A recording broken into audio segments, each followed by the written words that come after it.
Namibia's #1 talk radio station. Omutiha gutekera Lipuranengelo wapumbwa eva tere ulikoni maondo toingida ashike kapeno nweku dite opoye ekukulile oshafafana nongeshe faili meholamo ihoetike kovano ile koshiwana onongeshe fa yapumbwa kukaraya kovano okupitiramo Eagle FM otuna evitoda njuka okukwetera oipindi konu kondado nawa nuneudo otukwetera o special ngeta shake ngeshe fa omarudi dayo loka opone ushendi fenawa nokumona oijamo ili nawa ningepata fanona monika ko Eagle FM onora tatu imwe mbali heali nola natu heali bali no heali ile ko berewa nora tatu natu bali o hetatu batatu o mafelane Eagle FM the eye. Eagle FM lets you express your constitutional rights of freedom of expression without fear of favor. This is actually, to put it mildly, an economic scandal. Fraud. So Not a fraud, it's a scandal. Scandal. Why do you give a tender to somebody who does not have capacity to build? Why should you do that? You know a person that does not have the capacity to build. Eagle FM lets you talk. That's why I'm always telling people in Parliament, let me not take up my Katatura manners. Right. Because I grew up in Katatura. And I will not hesitate to tell you off if it is needed to do. Be part of the debate by setting the agenda. My response in terms of Rwanda at 6% is that we had been there before. We've had 6% growth before. It's not something that Namibia has not achieved in the past, and it's not something that Namibia will not be able to achieve in the future. Eagle FM, the eye. My friend, why do you seem so worried? Ace, I'm planning an event for next weekend, and I don't know how to best get people to hear about it. Simon, don't worry about those small things. Contact Eagle FM today. Eagle FM has a dedicated team that can travel anywhere countrywide to broadcast live at any event, such as a promotion, organizational launch, anniversary, wedding, funeral, political or traditional and church events, and basically any event that you wish to broadcast on a national level. Call them now and talk to Monica at 081-270-3727 or the office number 083-2888-400. Eagle FM, the eye. Enshangwe mambumbani ambaisani miamhela mwana koni achwale kuli lutoto na hamoho kala holaye kwisa hola ya pili ya msihali miyami amhela kina maana lisayala te akanikaye ko muluterezanga mama zaze aviki kukala la mvulo mane haisi kuyoliti la vutano yeni kona kulika chana kila voveli mwa viki ya mafelo mwa kweli ya vusupa mwa sirimose mi sirimose hawa sitahane zindati ki sirimose sitahane ziluri mi kimi zuzu yelo va periese lo vahire kwa hola yalo ne avrishu mingwi yen kona kulikimi zuzu mane ni vule fa kulikimi zuzu yelo vangwi yes yelo vahire kwa hola ya luna ya pili mavani lukonle kwikambo tava yengwi mi kitava yeo lukonle kwikutwela nikitava yeo lukonle kwikutwela mi ona tava ene lwambola mavani kitava ye tiri vakenisa kuli ne kuna nipiho ene nivalile la sunda mi neripiho kwa mamsali yavula ilwe kimona hai vasikanyala na kono kimona hai handilumelani nikuna ovulelanga kuli nyazi nani ponanga kuli babahulu havakoni kuvali nyazi vunyazi ki bwa banana insingi vabahulu ngena chwana hanikoni kuvanyazi ya mutu kona kuli kimsali anavula ilwe ki nyazi ya hai mi kapaluvulele kuli mona hai kona kuliona kezo kezo yene tisizeli puzo kwa makepe kwani kwa vasali kulikanti kingi vasali havasavo na hali kunanu hakapakuzwa mwali vaka mova nyandiswa kuli mutu wavona kuli wanyandiswa kono kona aina mani haisi lizazi leo ayovulaiwa kona mavalu na halto ya ambola halusika isi afela kwali ne kulava sali kono lutalimile ni vana hamochwalo kuli vana ni vasali kingi hava vona hala kapa hava fumani hakuli havazwi mwa manyando kapa mwa malato mo vanyandiswa kakuli haki vasali fela vava fumane hakunyandiswa mwa litava za rivaka kapa za malato vana ni vona vanyandiswanga mine nifile mtala wakuli hangata vana haiva kuli yena mwingi haipulai anosi mga fumana kuli wavula ya msali ni kuipulaya ni yena ki baba inyani vana baba vulaya nga fela msali peto vona hava ipulai kona kuli zeo neli za mavani kona kuli kachenu lukambola tava kuna nitabe batisize vo pita mavani fa moya mise ni bavulela kuli tava yeo lukato yambola kamuso luto yeze zanako kulukone kuto yambola kamuso kona kuli kuna nitava yengiye nivoni kwa makandekwa mikitava yalimuka kitava yalimuka kuli kuna ni muveleki ya taselizwe kilimuka mi ona tasezo vile famu kwa ozvahala ka Trans-Caprivi highway mukwakwa ona vasika uchincha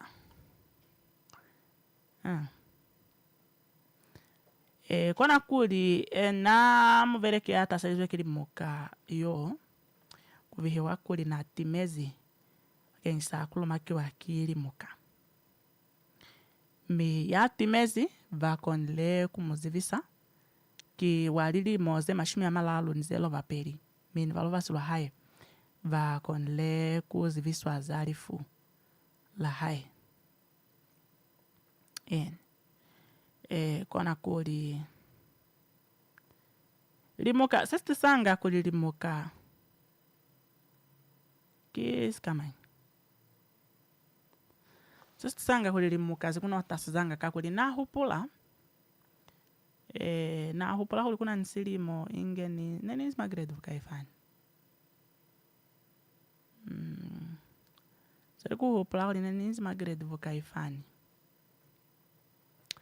hane ni utwile likandelani kuna ni yomo mwana askolene nikiana niya na natro kandeka likande navo nita sezo yalimuka kuti nayozwa kwa skolo neluina kwa choto kona kuli kuti hazwa kwa skolo kuna ni kanzira kene lufitanga vani vaina kwa choto nivona kuli kanzira kama kaziva ki kanzira kani hamuzwa ma NHE ma old NHE ma poncha chwana kukena makashitukani kakaliva fa Tobias Hainyeko fani mi muyozwe la pili nikuyo ponyehela linekulale lelimila old NHE nikuyozwe la pili hava kuli kwa tolopo muyozwe la pili inge muliva kwa Ngweze primary school kwani kono haiva kuli muliva kwa skolo inge unene lukena kwa state mukutazeza nyu apostola kona kuli wana makashitu mwani kona mwana ataselizwe kuti msalio kona mwana ataselizwe kilimuka kona uliana nikandekela kuti nezi zozo afeka hani utusiku lilimuka zizi tasizanga chwani vatu vavae kamaira kapa vatu vavaemi ano utusisi kona kuli kuti limuka zose ili kutota seza msali na huileyo kona kuli vatu na vasava kwe omutusa pili walupotele misika mi asam laho lu 14 la pili muskema ya kwa ule.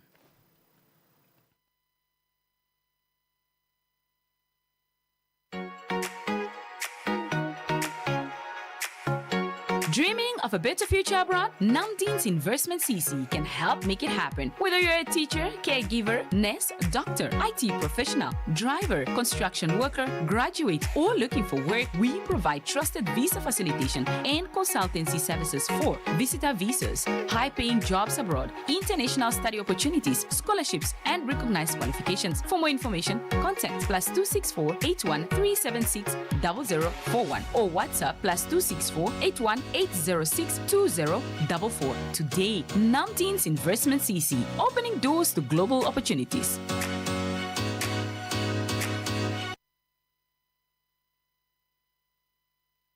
My friend, why do you seem so worried? Ace, I'm planning an event for next weekend, and I don't know how to best get people to hear about it. Saima, don't worry about those small things. Contact Eagle FM today. Eagle FM has a dedicated team that can travel anywhere countrywide to broadcast live at any event, such as a promotion, organizational launch, anniversary, wedding, funeral, political or traditional, and church events. And basically any event that you wish to broadcast on a national level. Call them now and talk to Monica at 081 270 3727 or the office number 083 2888 400. Eagle FM, the eye. Yeni kona kuli lwazo la pili nensero mikandekera likandela za likandekwa malimuka kulikuna ni muna ya taselizwe kilimuka mi utimezi vakengisa kutasezwa akilimuka mine nimivulelela kwa malikandele lingileni hupula lene nikandekezwi ingen sainzi anisa hopatne ninzi mwa stopa savuka ifani anisa hopula paneli stopa savuli shumi kapaneli stopa savuli shumi ngwi kono hansa swala ansa swala konenge kistopa savuli shumi ngwi magrade 11 anto utwa likandelani anto nikandekela yomu musizani yene nizama anganye nafo kumukuli navo ni basali bene bataseliswe kili muka mi vatu ne valikile katata inge kuna ne bene baizo matako kutova pesa kuboni kumata ni bona siziba lele kisali muka chale bona hanzi bikuli basali bani ne bapilile kapachwa nifani apene niskaisi za muhupulo kili kandele ne ni services ya hulululi kili kandele ne lini services za hulumi senisava kulilaterela kulini utwiste kuli sesi za hala kiskamai kona kuli kuna ni yengi piho yeni voni kuna ni vana bahulu baba fomani kutinge batimezi kwa vakasavona kwa butterfly mwa tolopo ya katima muliro kona kuli likandelani alubona pana kona kuli fumana kona kuli likande ki vana bahulu vene vana ndilimo ze mashumi silezini zene 64 vaone bafumana winge batimezi mavani kwa vakasa butterfly mwa tolopo ya katima muliro mikuti vana bahulu neli vavereki kwa sintolo sivahala ka build it mi mavizo avona akonle kuzivahazwa mi neli vayahi vana ha South Africa kona kulikuya kapiho yefilwe ki mapokola kuti yomu nguya sevezani vona vana bahulu kuti naile kwa vakasavona ko vatalima mavani la mvulo kasasani mesenestisize kuli aye kwa kubatalima kili vakala kuli nabasika alava muhala wavona la sunda mikuti hayo fitaseli kumana kuli munyako avona no kwaluhile hainyani mikuti hakwaula munyako seli kubafumana inge vainzi mwa musio wavona me mapokola vaize kuli vana bahulu ne banani vutata bwapilu kapane bakatazwa ki butuku bwapilu kona kuli kuti ne bakulile kapane nese vakula sivaka nyana kona kuli valu vasilwa vona mwana haya South Africa vakonde kuziviswa zalifu lavona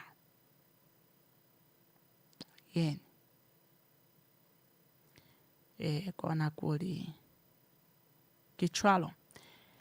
Stahale ni vule la kuli mabani turuambo la kwa musaliyo yana kunupirwe. Kona uli musaliyo yana kunupirwe kwa sivaka kwa na pila viki fedele la vutano. Kutuna ni vana vavalalo.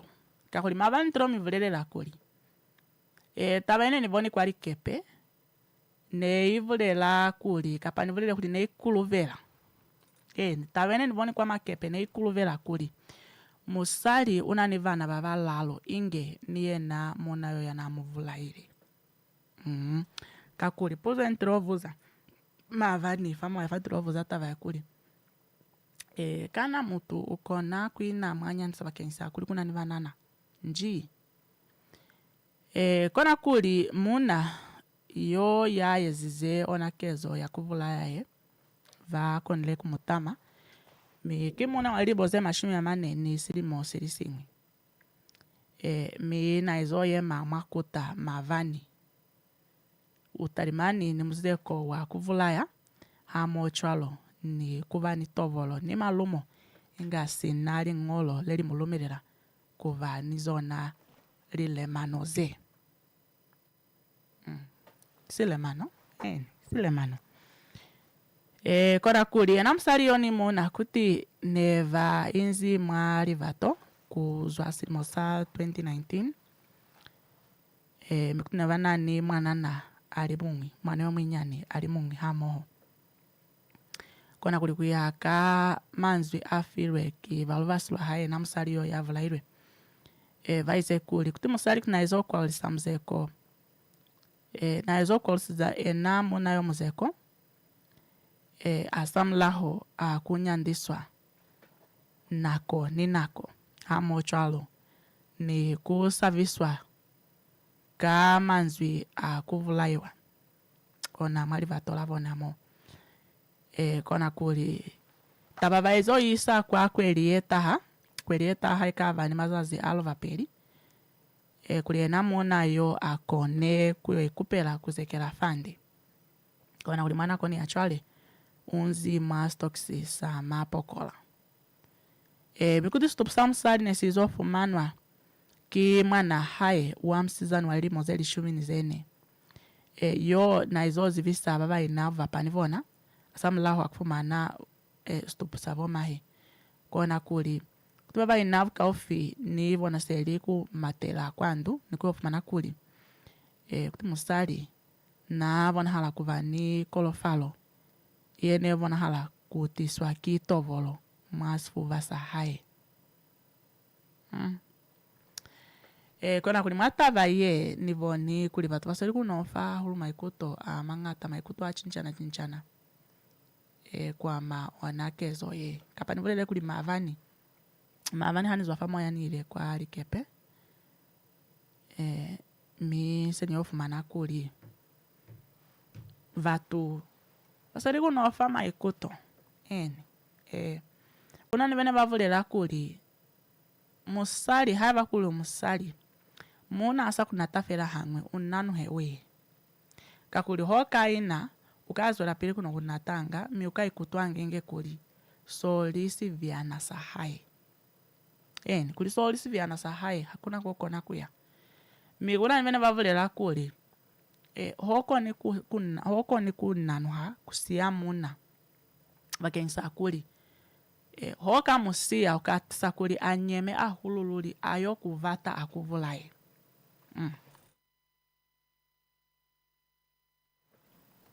Kona kuli kuna niana fireli kande la hae kwa ma nyandiso ya vanga niona. Kapa nyandiso ya inezi mwali vatola hae. Mina kande kile kuli. Kuti muna hae kapa nyazi ya hae ya muna. Kuti hava inzi mwavatu. Kimutu ya inzi hande. Mikona kuli kuti hato vulela valuvasirwa hae kuli yeno vata kusiya muna yo vakensa kuli. Wamunyandisa wamunatanga.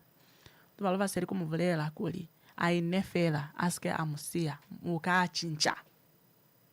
Chole baba mvahana tavaye kapa statement ya kuli uka chincha. Vahana kuli. Hana kuchincha.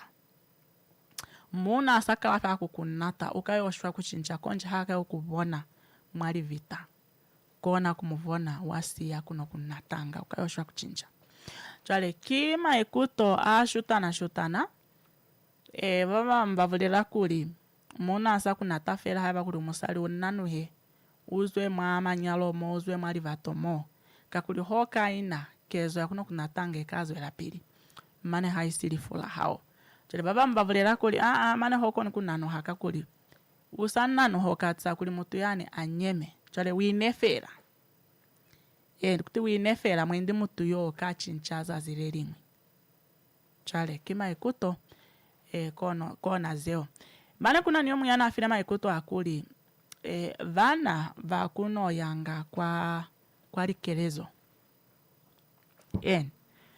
kuli vana vakuno yanga kwa likelezo so ulu haba tsala yepo mana mama yemo akuli mwendi manyalo avona hazama ihande kapa mwali vatola vona hakuzama ihande vaye vayo vatalikelezo vaye vayo kupalikelezo kakuli kuvula yanga musali haki kutatulula vutata kapa matata ainzi mwa lilatola mina leo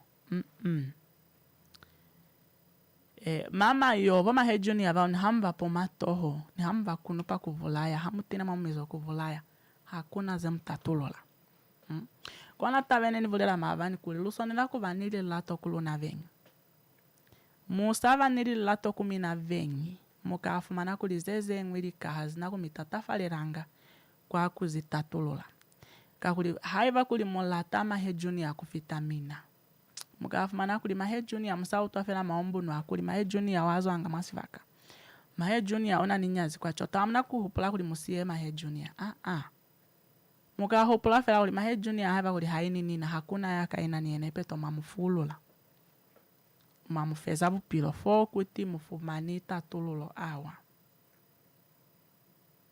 hakuna tatululo mufumani chale nani vatafela kumikandekela ka kuswani kwa ma tava yeye lwambozi mavani hani kazwela pili nivona kuli kasana niyokena mahola avulishimi pelinge nsweli kunovulira ngeni eleza vana kakuli basali haki hangata kutwa msali avola ile muna hai onanyi makandelo awo twanga lwavalanga kwa mavasali vavavulaya vana vavona kono kibaba inyani halu vapisa linombolo kapa lipiho kwa vavavulaya ahulu vavangi lukafumana kuli chivana vavavulaya ahulu luli kona kuli kuna niye ngwitava ye nivoni kitava kapa kipiho kwa vasali vao kuti mwanavona utilotimela mivakenisa kuli ne valitezina ko etelele kuli mapokola vatonga stupu sa mwanavona seli kuvona kuli stupu so vasise vona vengi miseli mavona stroli sani semu yolekelanga licho hamu ya kwa kuleka licho za kwandu ava kuli muyoleka licho zengati kapa licho zevukiti kuna nisitosani semu kashanga sesituna kona kuli vasali vani kona mwani vaveile stupu sa mwana avona ni kuisa chole tava yani niona ilovile ahulu vatu maikuto nevile na yavulila fa ki tava ye ni koma kisize ahulu luli ki tava ye ni koma kisize ahulu ni kunilova maikuto sichava sinyemile sichava sihalifile kwa maona tava yani kuli mwana hauna lova inyana ahulu kuli kufuma nehe likaze swanengeze zesa sweli kunoyeza hala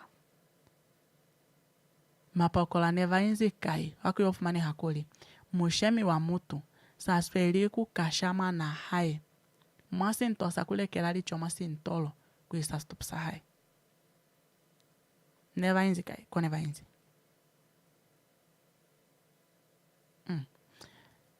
chwale lu mize mati hainyani nina ni mize nimemezi sinkumiza mezi koloni na ninwe mezi hanyani miasamlaho lo 14 la pili muske maya kwa hule yeni mi kele utoke na maari chika la hola abolisho mingwi na kwe kambe kona nikala nikapa mwendi kapani skakala kali kona kuli lo 14 la pili shangwe.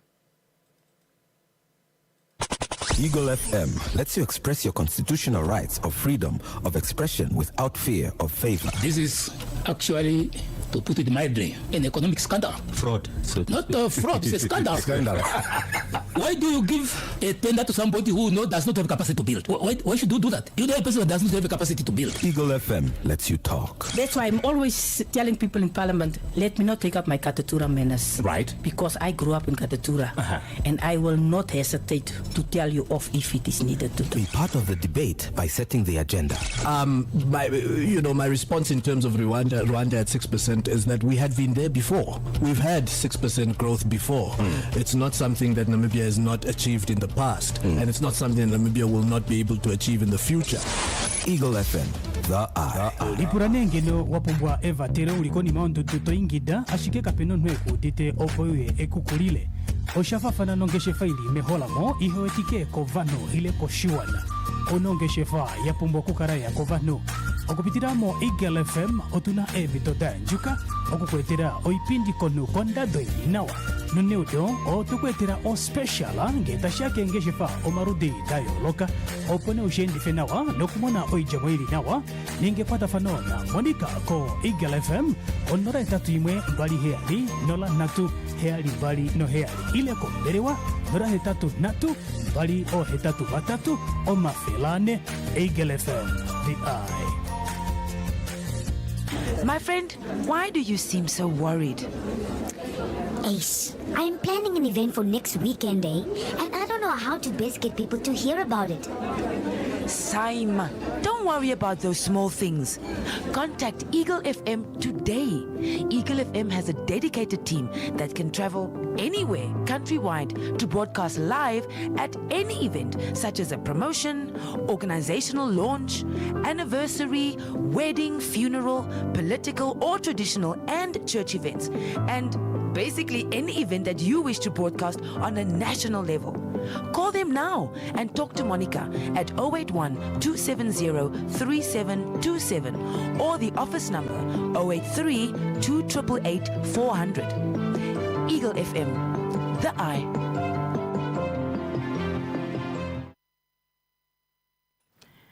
Shangwe lwazwe la pili shangwe. Yeni kona kuli. Seri mizuzu ye mashumi ya malalo ni ye milalo. Ye selove hile. Kwa hola ya vulisho mingwi. Kona kuli.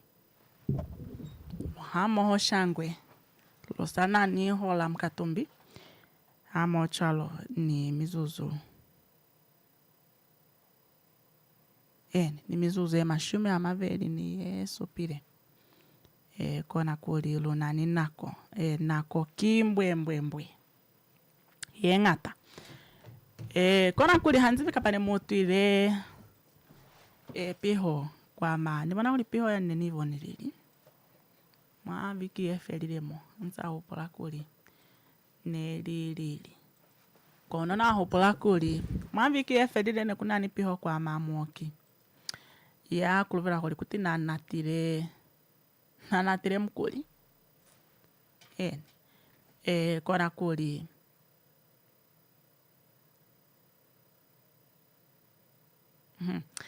Kuti na natire mkuli. Kona kuli. Mwoki yo kukulovela kuli. Uize kuli kuti na itamulela. Kuti na itamulela. Na salwa nifela kono na itamulela. Kona kuli kimoki ya kuluvelwa kuli na natilevo mahembo tutu kwa asipatela sa wakanja. Miwize kuli kuti na itamulela. Kimoki yo uvulelezi mamakande kuli. Kona kuli uvulelezi mamakande. Kaku famanzwi kumuyemeli wa hae wa mulao. kuli naitamulera asamulaho amusali yana ni lili moze mashumi ya malalu kuti namulwa hakire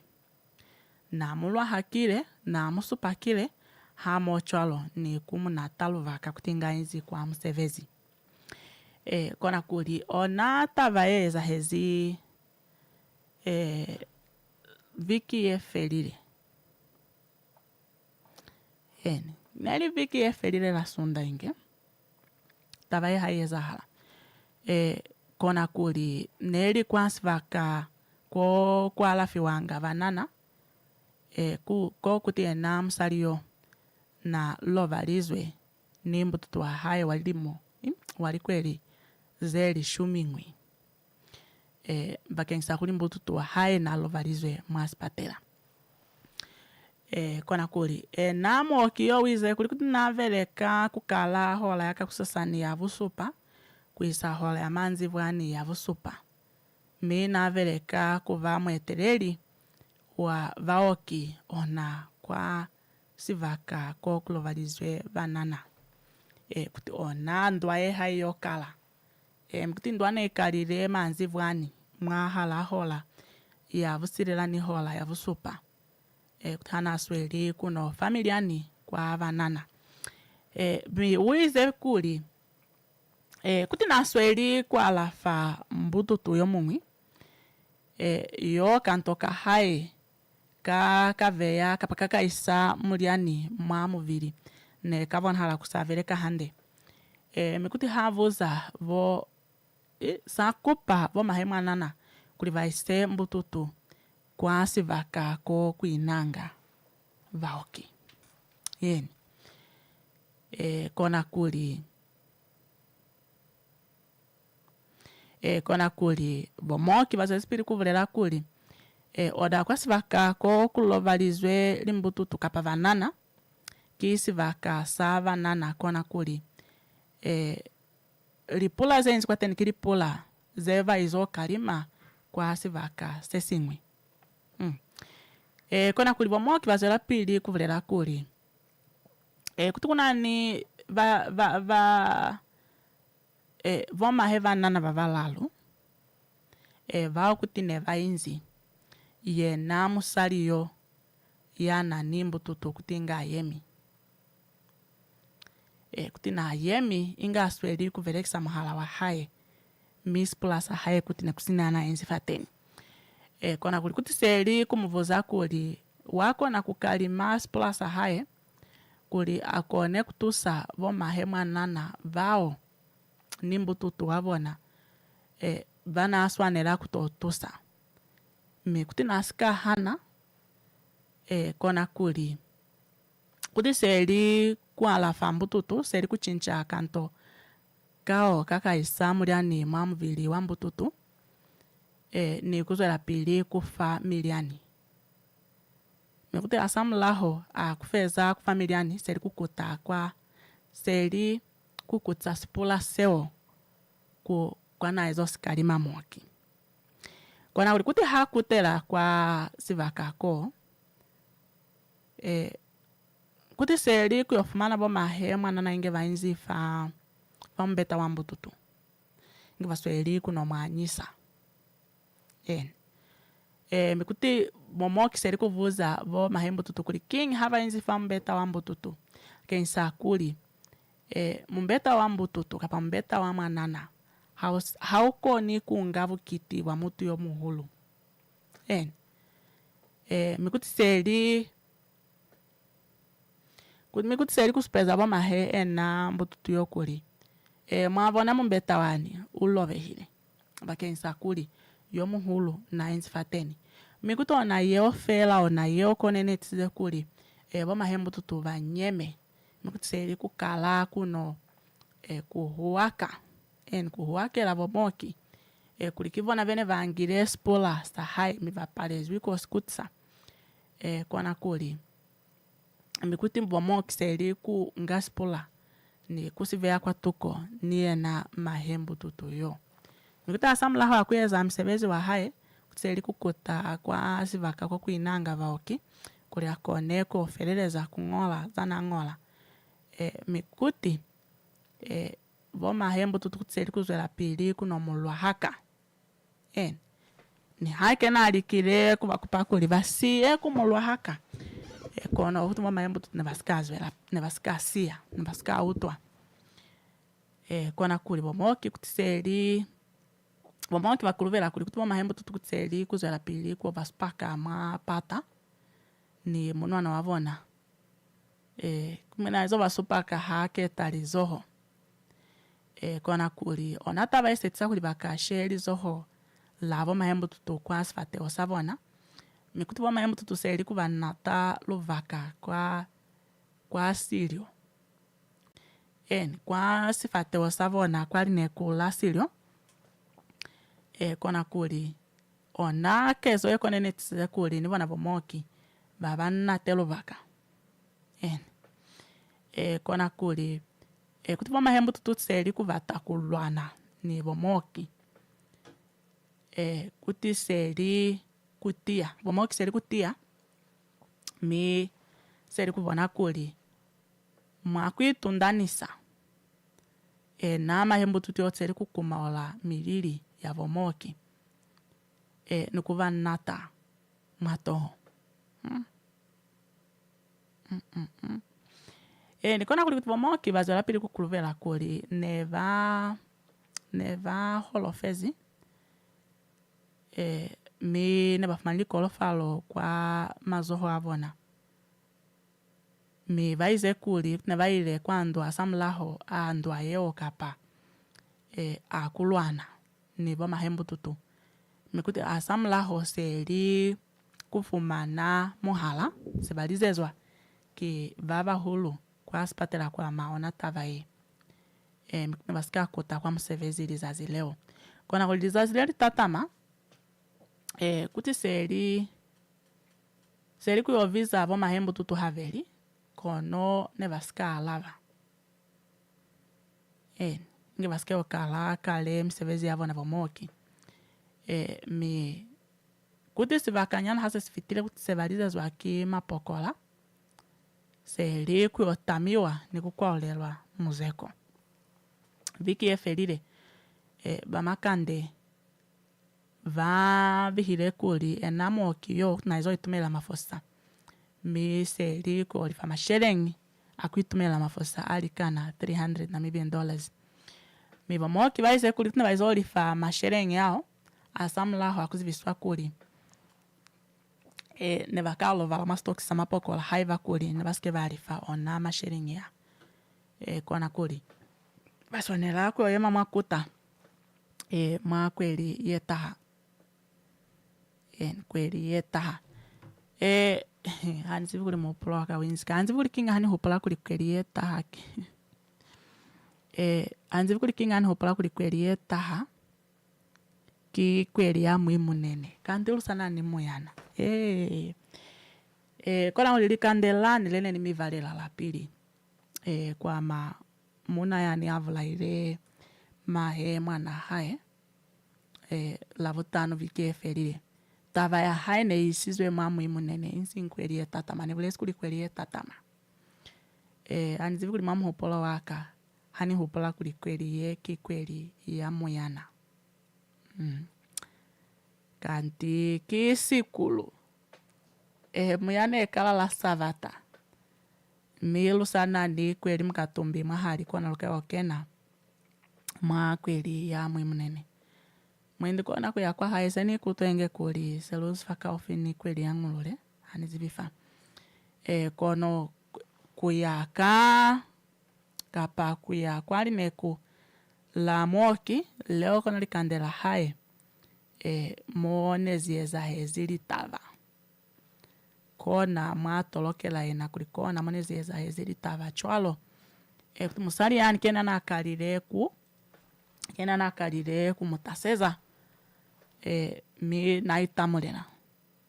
Kahuli nasa koni kuina fela. Nikusielela. Mutuyo mungu inge amu natafela chwalo. Kanga imba kikao. Mi hangi. Lo kavelu keni mahola avulisho mi peli ndati. Mi lutozo la pili asamlaho. Kapangaliko ka imba.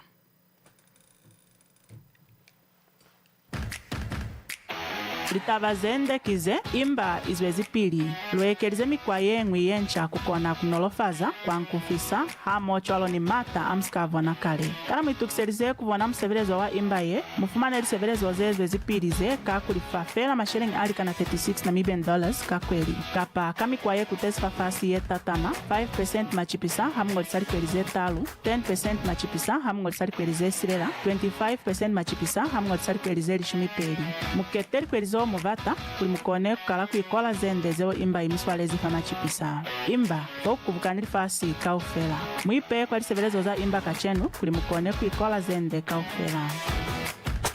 Eagle FM lets you express your constitutional rights of freedom of expression without fear of favor. This is actually, to put it mildly, an economic scandal. Fraud. So Not fraud, it's a scandal. Scandal. Why do you give a tender to somebody who does not have capacity to build? Why should you do that? You know a person that does not have a capacity to build. Eagle FM lets you talk. That's why I'm always telling people in Parliament, let me not take up my Katatura menace. Right. Because I grew up in Katatura. And I will not hesitate to tell you off if it is needed to do. Be part of the debate by setting the agenda. My response in terms of Rwanda at 6% is that we had been there before. We've had 6% growth before. It's not something that Namibia has not achieved in the past, and it's not something that Namibia will not be able to achieve in the future. Eagle FM, the eye. Yeni luzwele pili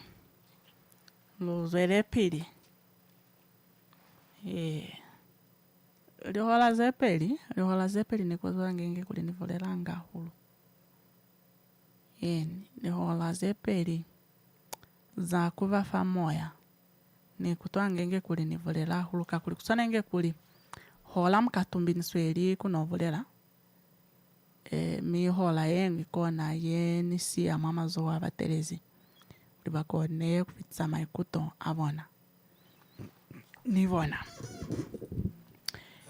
ingeluska kena kale kwa tava ya luna kuna ni tava yengwi ye nivonifa kuli kwa tolopo ya katima mulilo vakonle luka ive achwani ye lubulele kuli vamlonga wa tolopo ya katima mulilo vakonle kufumana tatululo kapa lubulele kuli zilozi sesi batakweza chwanifa luvulele chwana vamlonga wa tolopo ya katima mulilo vanani mulelo wa kukona kufeza likoloti za vasupali vavakafumani hakuva mama yemo atokwa hala kuli likoloti zavona zikone kufeliswa hamo cholo nivani vavapila ni vuyanga ni vuhole mwa tolopo ya katima mulilo kona kuli mwazi visoye konle kuzwiswa la savata ni mwazi visoye konle kuzwiswa la savata vamlonga wa tolopo ya katima mulilo vaize kuli vakakona ku vata vasupali hamo cholo ni vatu vavapila ni vuyanga ni vuhole vao vakafumaneha kuva mama yemo atokwa hala kuli vakone kufeliswa likoloti zavona kona kuli mayemo ao kimayemo akayelela ni mulao wa muvuso oliteng kona kuli vatuva kivatu vao vakatokwa hala kuya kwa maofisi amlonga wa tolopo ya katima mulilo amochwalo ni mapepa akatokwa hala kapa mapampili akatokwa hala amochwalo ni litava kwa malipulukelo zavona mahala akweliye kukala mazazi amashimi amaveli ni lizazi lililimwe kwisa mafelelezo akweliye kuvani vavakafumane hakuli vainzi mama yemo akung'olelwa kuli likoloti zavona akusana likoloti kona kuli ona mgendengeo kimgendenge oka vateng kapa oka kona halafela kuvani baba nani lipulukelo kwa mlonga wa tolopo vava na lilimo ze mashumi asilezi mi obona ndilimo ze mashumi asilezi kuisa kwa halimu mi onari koloti zekili koloti zene zinzi mwana ko yale vutuku wa COVID-19 hane vutasize kona kulikisiri mosa 2020 ni 2021 mi vani baba nani baba pila nivuyanga ni vuhole mayemo abona akupila nivuyanga ni vuhole aswanela kuva lilimo za kwa mulaho ingelo skafta kalima silimo sa 2020 kona kuli sichava si ziviswa kuli asamlaho azivisoye haki ziviso ye toloka kapa ye zivisa sichava kuli kele muketwa kuli muketilwe kuvani baba kakona kikuli ferwa likoloti kapa ki luka ive achwanika kuli mwasiku wabavulera kuli written off mwasiku wabavulera kuli haiva kuli mina vopita muvasupali skolo samina obi written off javansori kuna ovatalinzwi mwasilozereni kakona kutoloka handendendende mwendi kuferisa ni kuli likoloti zamina zikaferiswa kakuli alula tikuvulera kuli zilifiro kakuli haziliferwi aluko nikuvulera kuli likoloti zaliferwa vatili chwale kona kuli sichava sisikesa hupala kuli ziviso ye kiziviso ye feza likoloti kuli likoloti kele zifera vatili kona kuli likupo kaufera hamocho nilipulukelo kwa mlonga watolo pakati mamlilo zikakona kutalimwa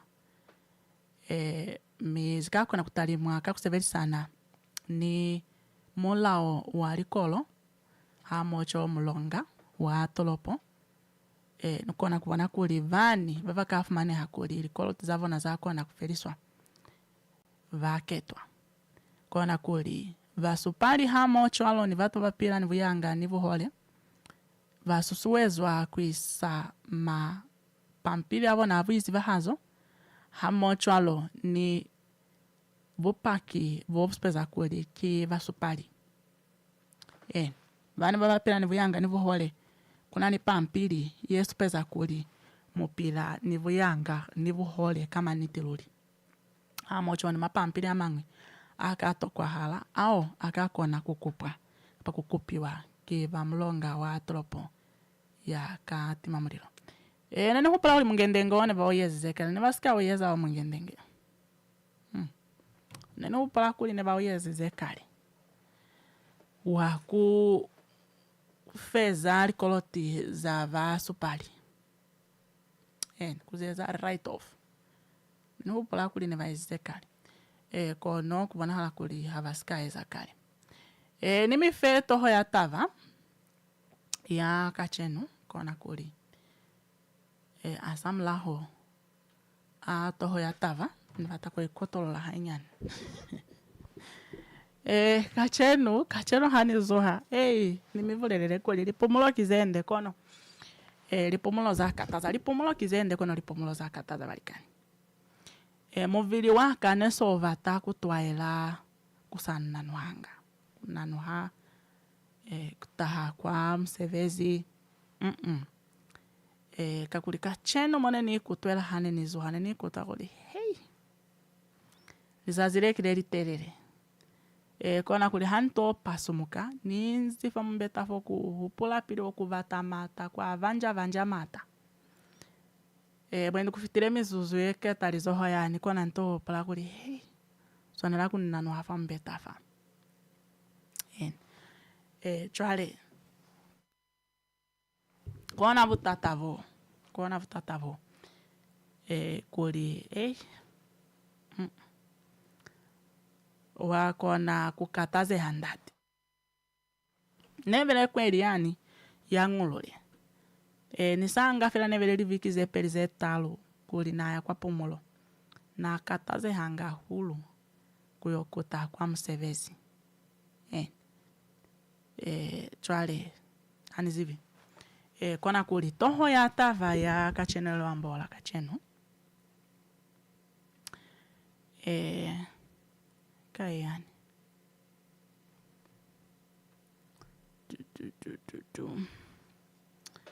Nsweli kuvata. Toho ya tava ya nikai. Kona kuli tava kivo pita vene vaitesize mavani famoyas na hanivulezi. Kivo pita vava utiselize wana famoya famavani. Kona kuli. Lakini anavavulelezi kuli mulitele piliwo. Lukato ya ambola kamso. Kona kuli kana kuholisa vaveleki haveli mwakweli kuka kona hala kapachani. Kona toho ya tava ya kachenu yeo. Kuli baveleki kuholiswanga haveli mwa kweli ki tava kona hala kapachani. Zeo lutozo la pili kwa aline kulale lo mizemati hainyani nitondire kapangaliko kalunandati katondire hulu loli luswanela kuyeza kancha nswanela kuyeza nako hapa mavana nzapa na university ubutata nako yona nione trovo na halenge buliseri yenyani sentoli vala kumivulela kuli muvulele manzo yemvata kuli luyeze luve mwa kapangaliko kaluna kakancha sendivala chwale lo tozo la pili muskema kwa uli. Lipuranenge no wapumbwa Eva tere ulikoni maondo tuto ingida ashike kapeno nweku dite opoye ekukulile. Oshafafana nongeshe faili mehola mo ihoetike kovano ile koshiwana. Onongeshe fa ya pumbwa kukaraya kovano. Okupitiramo Eagle FM otuna mitoda njuka okukwetera oipindi konu kondado inawa. Nuneudo otukwetera o special ngeta shake ngeshefa omarudi dayo loka opone ushendi fenawa nokumona oijamwili nawa ninge kwata fanona Monica ko Eagle FM onora tatu imwe mbali heali nola natu heali mbali no heali ile komberewa nora hetatu natu mbali o hetatu matatu o mafelane Eagle FM the eye. My friend, why do you seem so worried? Ace, I am planning an event for next weekend, and I don't know how to best get people to hear about it. Saima, don't worry about those small things. Contact Eagle FM today. Eagle FM has a dedicated team that can travel anywhere countrywide to broadcast live at any event, such as a promotion, organizational launch, anniversary, wedding, funeral, political or traditional and church events, and basically any event that you wish to broadcast on a national level. Call them now and talk to Monica at 081-270-3727 or the office number 083-288-400. Eagle FM, the eye. Eagle FM lets you express your constitutional rights of freedom of expression without fear of favor. This is actually, to put it mildly, an economic scandal. Fraud. So Not a fraud, it's a scandal. Why do you give a tender to somebody who does not have capacity to build? Why should you do that? You know a person that does not have the capacity to build. Eagle FM lets you talk. That's why I'm always telling people in Parliament, let me not take up my Katatura manners. Right. Because I grew up in Katatura. And I will not hesitate to tell you off if it is needed to do. Be part of the debate by setting the agenda. My response in terms of Rwanda at 6% is that we had been there before. We've had 6% growth before.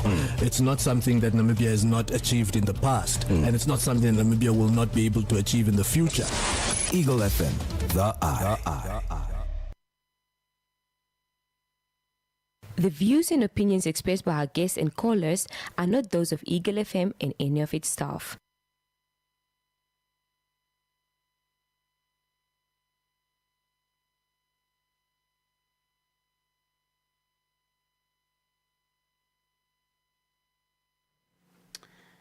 Yensha kona kuli kela utokena alvone eni kona kuliseli mizuzu ye miveli vutata ninalina koze peli kwanu mahala waka uvulela nakoye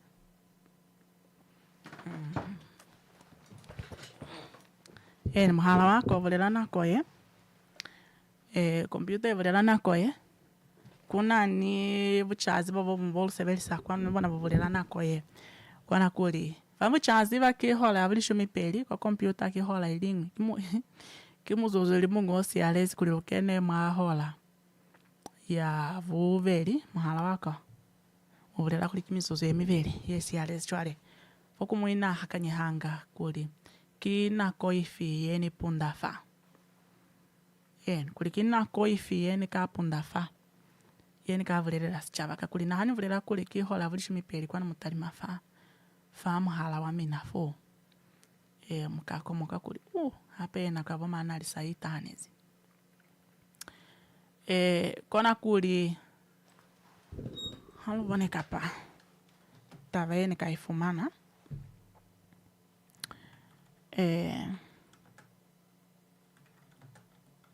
kuna ni tava yeni vata kuvata inge nilusikake nakale mwangambolo yaluna snahani ize kuli luambo atava ya kuli kana lipeize peli zako na kukona hala kapachwani nekuvile ni kupo kapa nekuvile ni maikuto akuli pei ikunofitwanga fahali munuswalile piliwa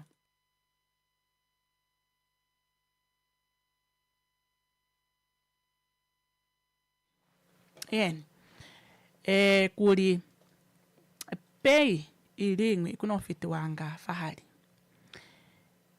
nivona kuli zezitile asamulaho api hoene filwe kiva Namibia Statistics Agency kwama vayahi vanaha vavahola kapapalo ya vayahi vanaha vavahola mashelengi asafiteleli $2,000 Namibian dollars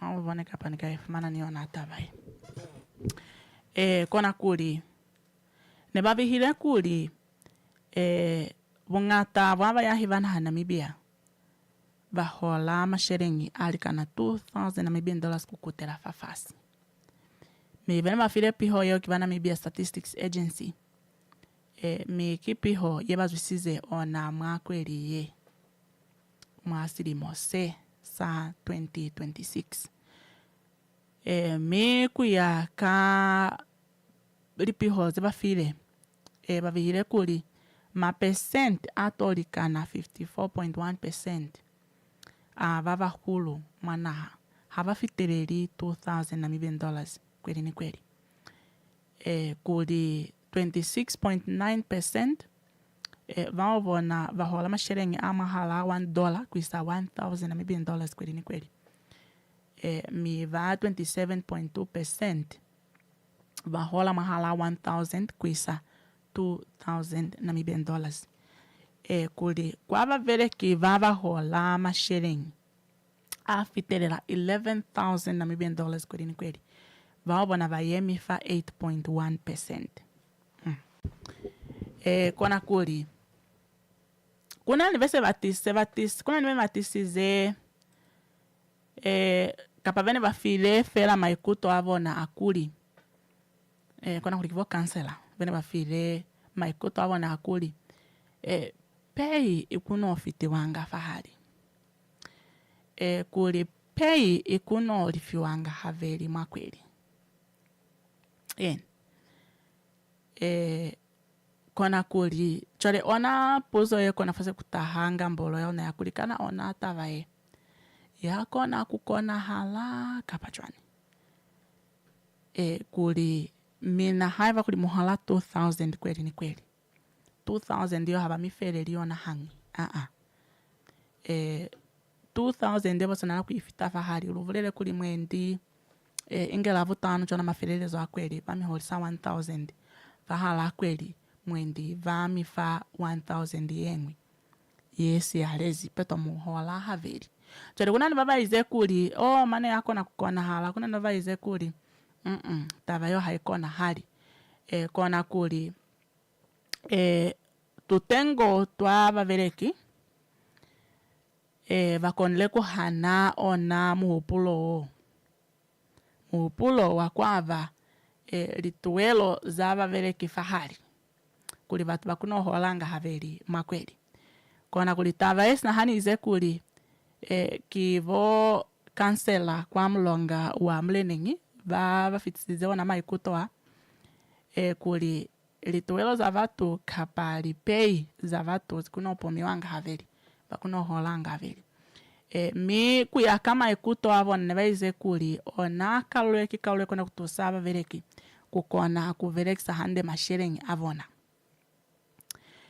kona kuli vavangwi kapa vomngoli vomngoli wakatengo ka National Union of Namibian Workers vona vaize kuli kupuma pe ya mutu haveri haina kutatulula matata au bavereki vatarimani niwona kwa mama sherengi avona miku ya kama nzavona vaize kuli kupumali peize haveri kapa kupuma pei haveri kukako na kutisafera matata amangata kwa vayahi kapa kwa vavereki vana Namibia kona kuli ona mulelo kapa ona maikutoa hakima ikutoa swanela kuzwela pili kwa mbolwa hedi kulikima ikuto asati sita tululo kwa matata au bavereki mana hayaluna vapila kuona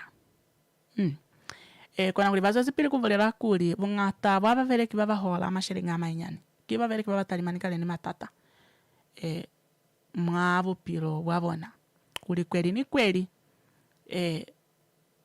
kimatata kweli ni kweli kimatata chwali vatu vava vahola kale masherengi amainyani kuli lukone kwava lipeiza vona haveri kikutisafera matata amangata ao mwavupilo wa vatu va mivafire mtala wakuli haiva kuli mutu hola 1500 mimu mufa 750 Namibian dollars kuli akone kuverekisa mwali viki zepeli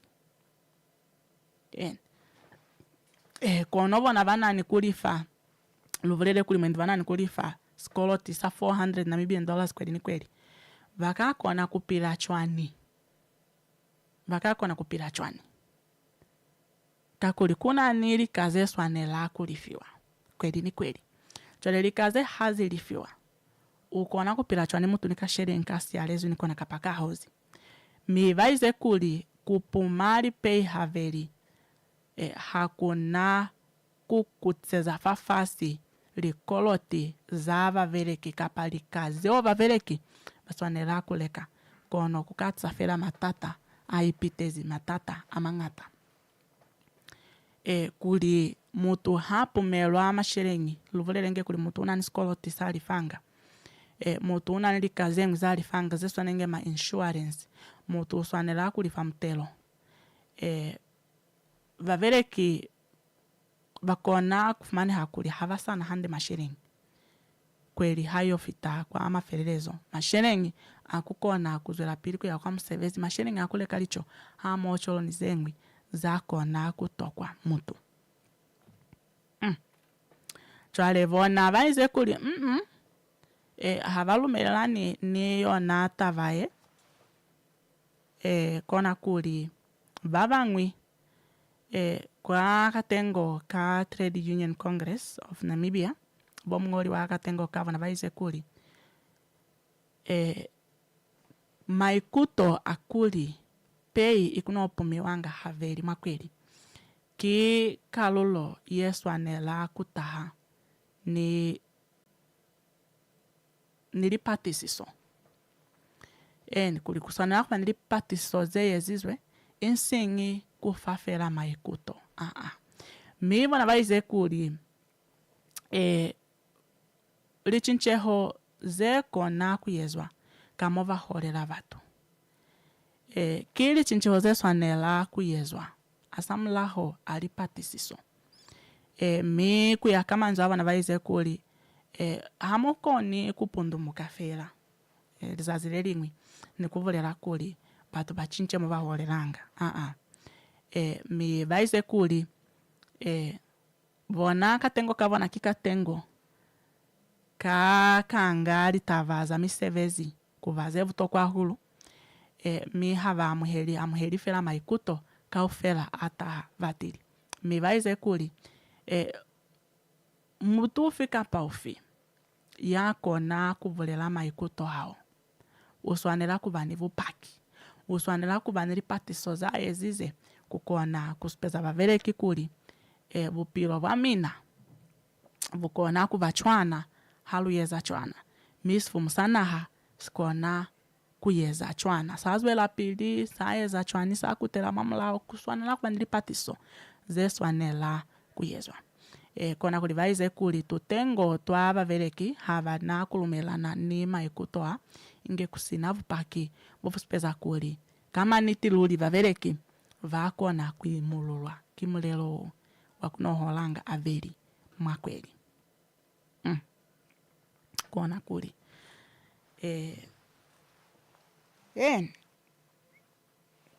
kima ikuto shangwe kima ikuto vafirema ikuto akuli mwende vatu vakunoholanga haveli mwakweli mwende vakakona kusevelisanga masherengi avona hande. Nikakuli mutu hai vakuli uhola nivule kuli mutu uhola 15,000 mamufayona kaufela yona mamufayona kwa mafererezo akweli hana kuiseverisa hande. Mwende haluka ofitanga maviki avuveli mwakweli yencha 15,000 yani ifelile chwale. Vava vasali vona vavulela kuli mukunoholisanga haveli 15,000 mutu wahola 7.5 fa asamulaho alivikize peli wahola emu 7.5. Chole nani vona kuli tavaili akona kukona hala kubani vavahola masherenga mangata. Mwendi akona kukona hala kubani vavahola masherenga mangata. Kuli sherengi ye ya pili hava muholisa yona. Wakona kuyeza lika kaufela za swanela kuyeza kulifali koloti kuleka licho kuleka kaufela za tokwa nikuzwela pili kuya kwa msevezi nikulitela masherengi ata haviki ya vuveli kapa ata haya viki ya vulalu kakuli haiva kuli mutu kaholanga haveli kikuhola mafelo akweli nikuhola asamlaho aviki ya vuveli makweli yencha.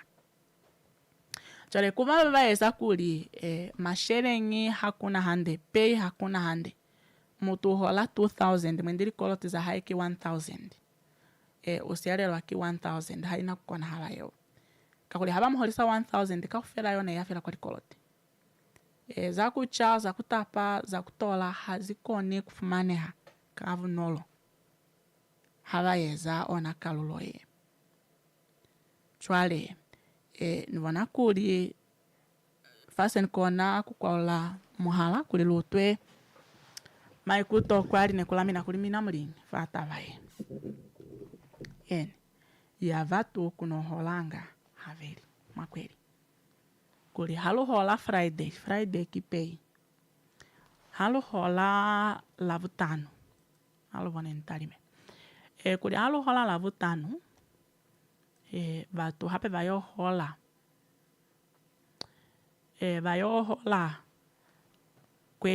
kwelie tatama haiva ni masaze alishumi ni amane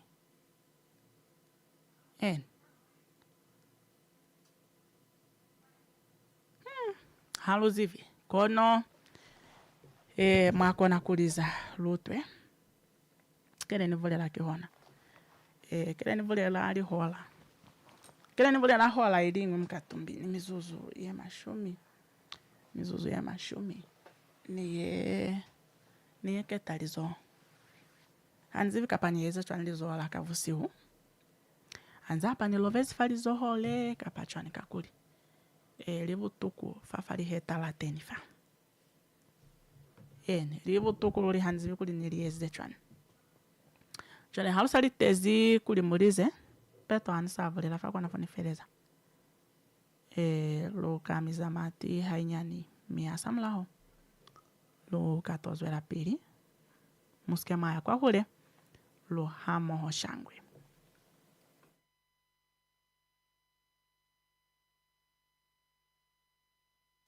Eagle FM lets you express your constitutional rights of freedom of expression without fear of favor. This is actually, to put it mildly, an economic scandal. Fraud. So Not fraud, it's a scandal. Scandal.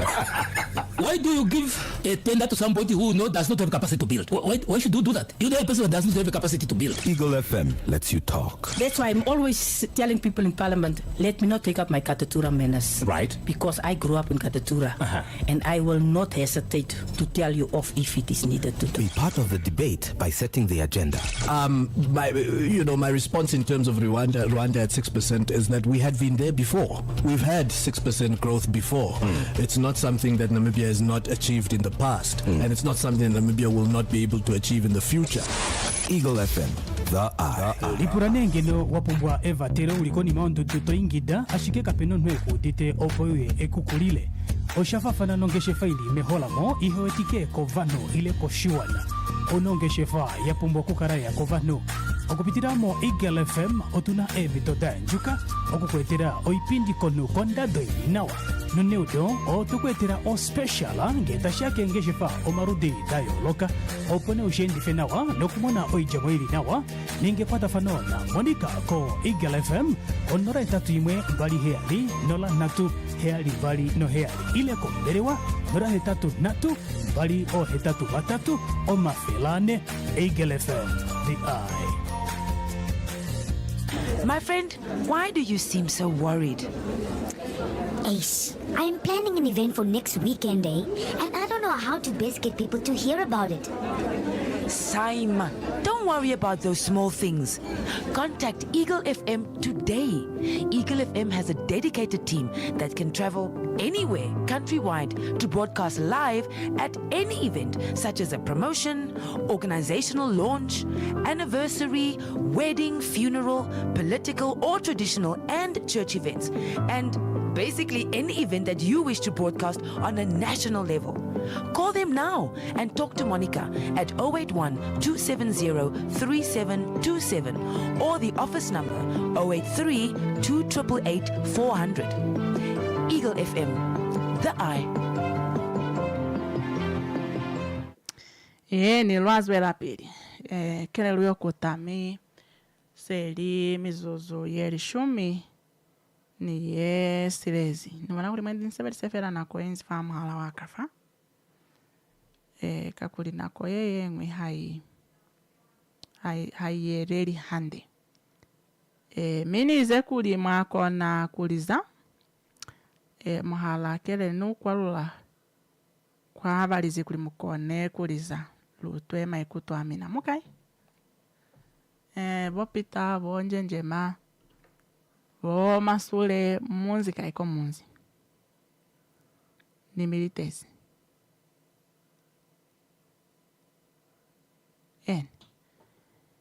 ni militezi kuli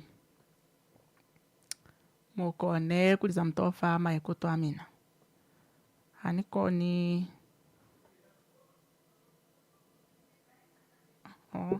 hanikoni kuzala pili kuvulela ninosi kele nikatala nina nakatala ndati ensha mutozi chwani lulikile mutozi chwani kafo lutozi nilona nifanikane zinga ni mikoveta yera wemana lisaki lwezi mwalika munzi mwalika lwezi mwalika neva mavani fai kwa nimpereza fai lwezi mwalika hawu ili kazi linzi kuzoka jara kumusebezi hawa lwezi mwalika zotata Hawu. Nata. Munzi mwamizeko msali kunozeka. Mane kimafu. Mizi mamafu. Vamuvoni newspaper ezwile. Singi mtulukeleza mu newspaper. Awu, anisimwenda nisikayibona. Yeah, tulema baba nani vatu na newspaper. Kwa maana nani vatu na newspaper ni vayo kile na Namibia. Una mtangana vanale kukonele kutolera manuka mazambezi. Anisikayibona yo. Mtangana mnyana rona. Nazami kitikiti.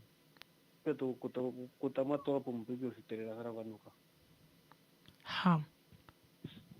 Kaya kwa tolopo kapa. Tolopo mane kuzoka bukala wana basera za mikiti. Yana nasikio sitakwando. Yana nilikuwa siterera kara mane byolo barela bateza na kwa kaza tanaze kuveza. Neva ya kwa mkiti wa mulena. Mane kufeza kuto chande mkiti wa mulena. Feza mane batukele bakuta. Ayo turuka ena este dae kwando. Kono niko fiterera fera mane ti yunam. Fiterera kwa mvala logi kwani. Nga chole ko kwaeza. Ni mautu. How? Ayo turuka matano ni mautu. Yo fiterera kwena izolo bala mane ni wapo kilishori. Tudebo tokole aba mubuza puzo hapo wizi mandingwe. Maba lavela sevalia aiza mutio wakula. Peto nakaka mamisoe sevalia akatru mufiri ezeli. Lumiso kubaha buena. Peto kubavolomo kabatu kumata ngio tula. Na tukuvolomo kabena zamani wana barika mlalekisa. Asali vene vainzi kwa nuka watohera mwana kola ai mtu yale ene vasweli kwa likiyo zama matawa yote munanga watoka la mtuju mamezi kutawe mabasaya wana mtu watu mauka sha kuyakuyere hawa yato tukona likama ngona zeo sikona wabula wapita kwa haya Ndio mungani vuzama. Kwa newspaper ni valide fa ya mtangana ya na raska kumana akalimo. Mwenye nalo na mtu. Kada msabezi kwa haya. Kutata kwani. Hapa kuna likama ngona zio. Tata nina mabani ni sherefa. Efaze atisa matomo. Mweza mweokuta lili. Sundeta. Okay, muni budalile amkafita. Mabani mitolera hande. Kama seli. Imeni hata. Kuto hata vela kanto wake yenu. Peze watu ni utolate. How? Wewe unaweza enda postpatera mabani. Everybody, so when they go through the very problem, when they're foreign ambulance in me, so now how? Very good. They go Luluha. Nessa Mava, and Guzaman Sazamai. Jafara Gasterin and Sazamai. Sana niko makile mavani kuli. Kwa sali zivoke zile bene rwambo walafa. Alifasi ritaza. Wewe pita ulikuwa haya. Kwa haya kwa Amerika. Useveze. Tachura robazo selikuwa toisa pita vo masule vo simula ni va mava ni va. Vo Hendrik. Mane haroliva ni watate bwana. Ni wa uncle bwana. Wa uncle bwana robali rwazo kuli kiva baba nyorezi kulumalo mapo yarona. Mirubala kaizo musipili wo munde makuli nako yemwe nibona abakali batumuka epeto basuto basinjonjola lutele neke ntro feredona pa 64 years bana baholo ba South Africa bana kuna kwa msezi kutereza ntoke na mama kolo so na faana nizofa kolo nika ani kute kwa licho zao na kute fatafule kanda hamuska tereza ngambolo yao nalipe ize peri na niwe prefera Vani, fani se utwa, hamu brera wopita kulia kallo yo luka to iswala. Fani sky utwa kuli lumakile chwe. Oh, mane lumakile. Nikaona kuli kuna ni baba file maikuto kuti batu bakuna holanga veli chwale kuna ni baba hana kuli batu haba kuna holanga haveli kakuli kuna ni baba hola tu sharing to tu inyani kona kuli mutu haba kuli hola 1.5 kuti mafelo akweli mamholisa 750 asamula hwali viki zepeli hapi mamholisa 750 chwale haba kuli yenona nilikoloti mwendo kuna niskoloti sa 400 taso nala kulifa 750 walifa 400 kusiala 350 ikakona kuyofita ko kwa viki ya uveli ko kuti mutu ayohola haikona hali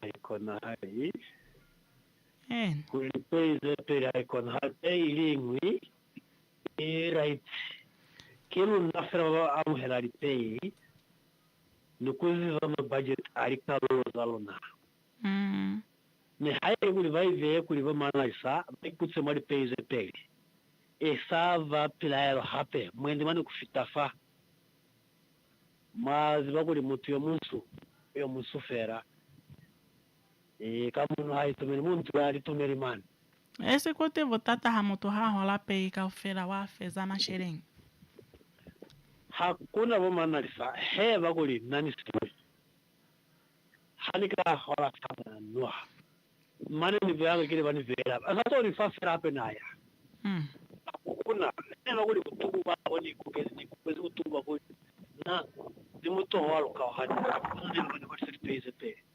hakuna iyo kimu tufera kwa yano kuli pe haikeni tikalo za ni abachani sino na fahamu talimeza kwa tize nyani hakuna bugache kule mlimo 300 tikanoge taskamai 300 hakuna zekona kweza hala hakuna kumbala milo la 300 haikoni kweza manage milo tahamu ni sera haikoni mera vupira utulire umana haikona hiyo vupira utulire nsingidishe zezemwi muskono hapeza kuti kwanda mula eli mubuso kuti kunolweza mubuso usikuno bapala kalolo kalolo likasezi munazo halona sikaseo hosfumana ukunya zamai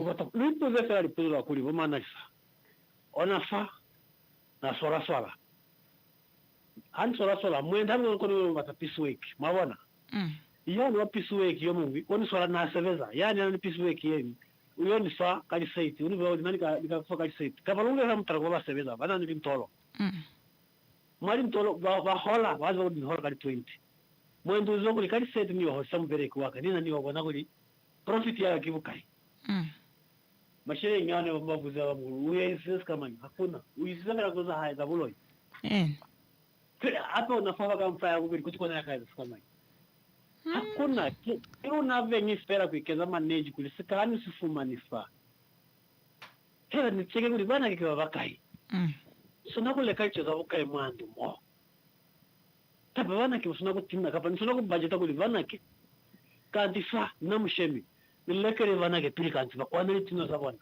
za kwa pa za sera nani koni ko le kalku kali kamu bana ke sera kal kona bana iko na ukamuso kipanka hani zama ya na hani supa bana kikivale hava na piraelo notu kuli mwendo wa mguna no baitali medu marinde kone yo haina kona hala nyewe kuli bachincho na watu wasu no bure acho bali ke fama kikaza kulika kwa fe pese pe mwenda ndo kwa ni 6 months kile bamu biza kuli wena murubu yego lumi holisanga havelima makweli kapa semu elize kisikama kapa faro to mfumana kai mabao kile mashire ngakai hansana hakuna mashire inkona na baopezi money is not the problem but how to use it kona foko livutata mana kuna mama union baihanire yo baihanire yo mama union kuli haina kukona hala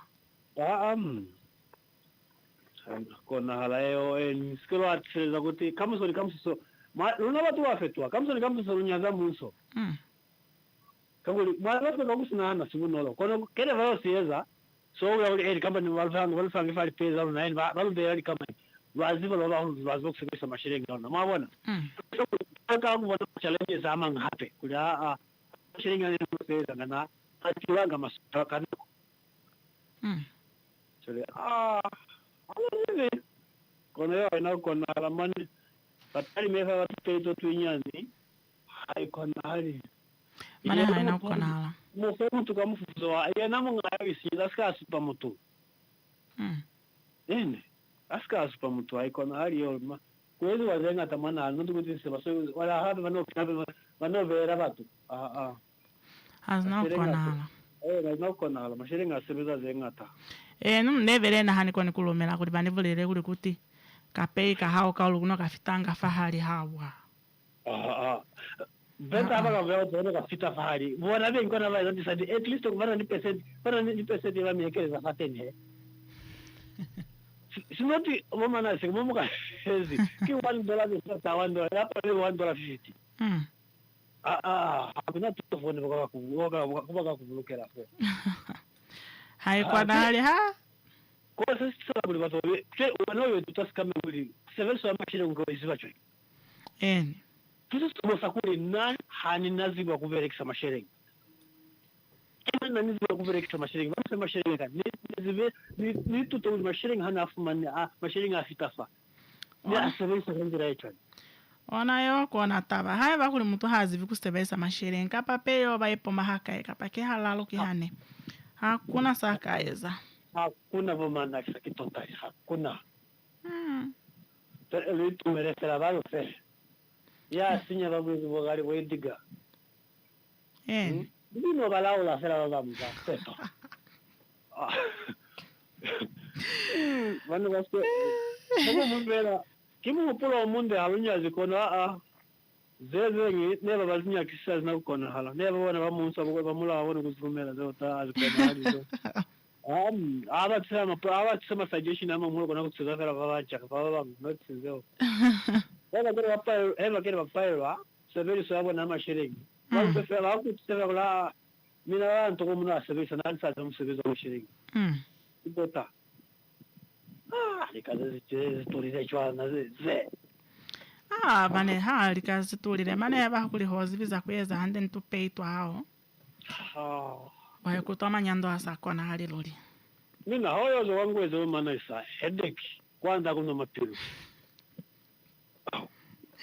Hoganya kisapwisa mo none unchinchi alichinchi fozi yemifazi kuli telifa kusola mopokoto mane kwa nazene nivule rafa kuli aza kwangweze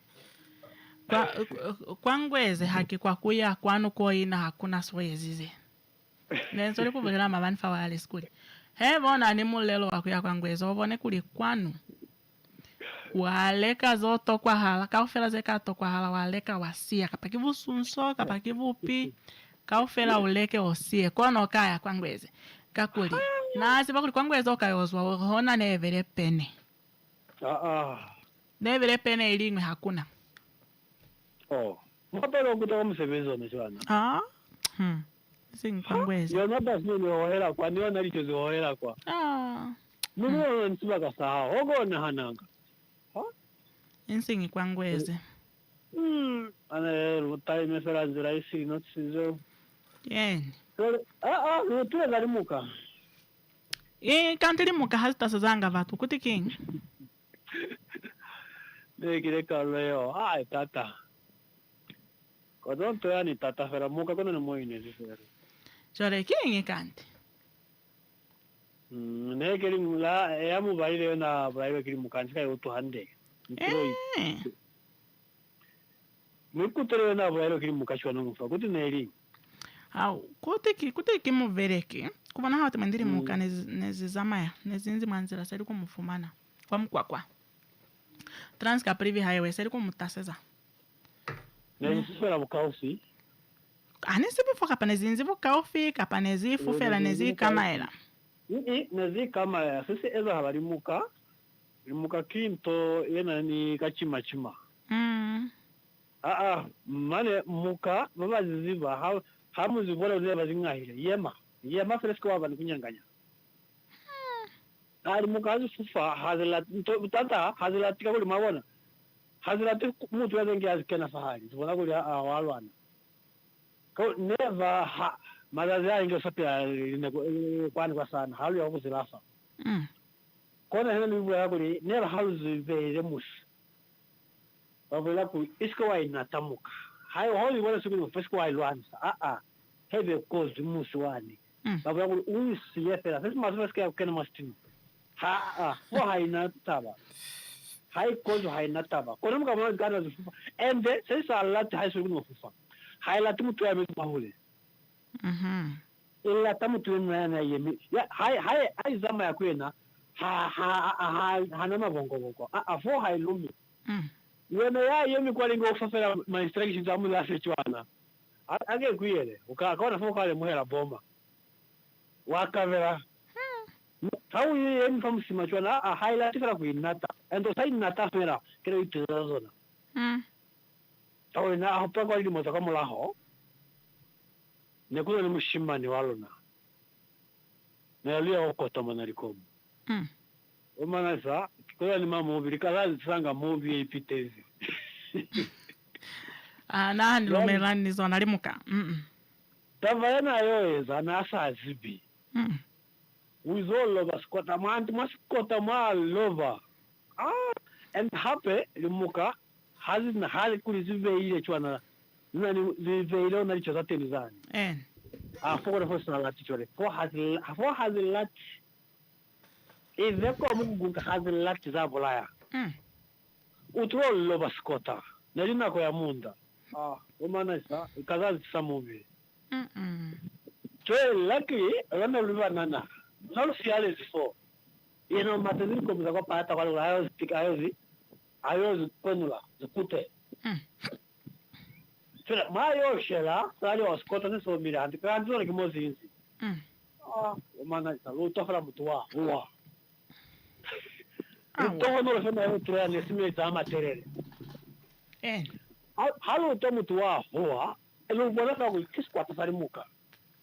So when how can we handle that? When we look at that, I'm a Mumu Matela.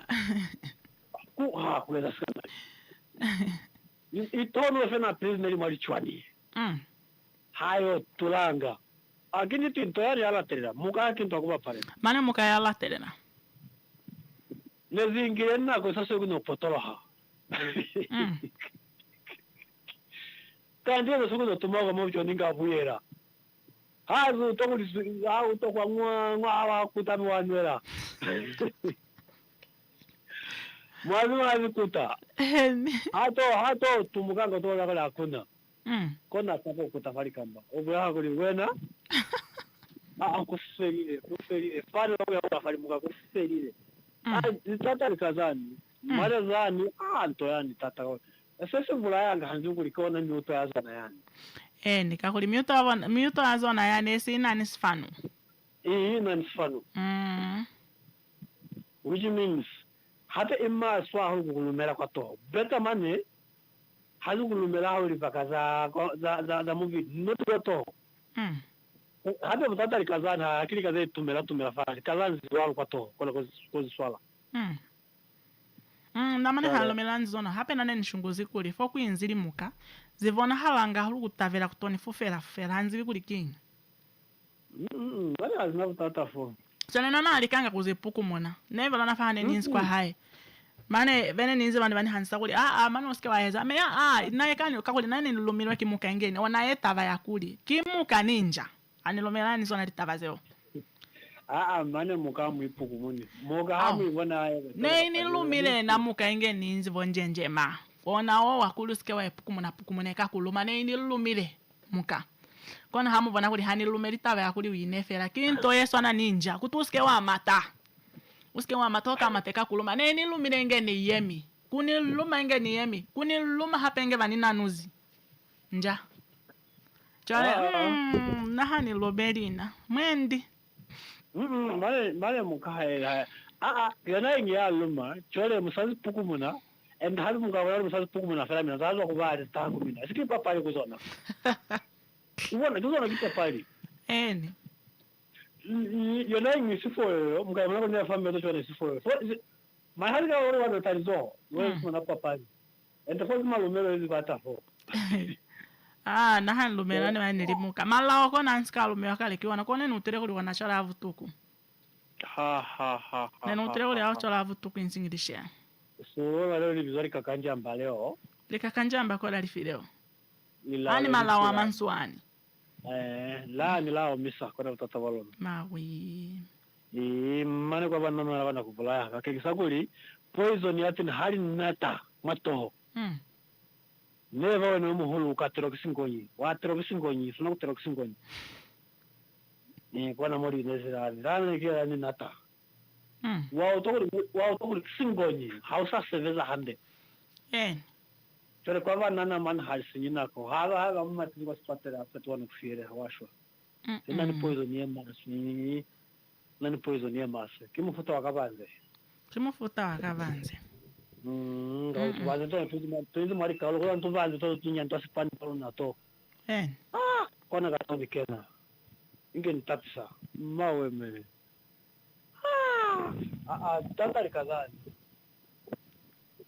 tatari kazani jale kimsebezi kifari fasi kona lomba loiso nari kaulo no nazeo ni lomba loisa limuka especially mugabambazi loisa kulizi kuvulaya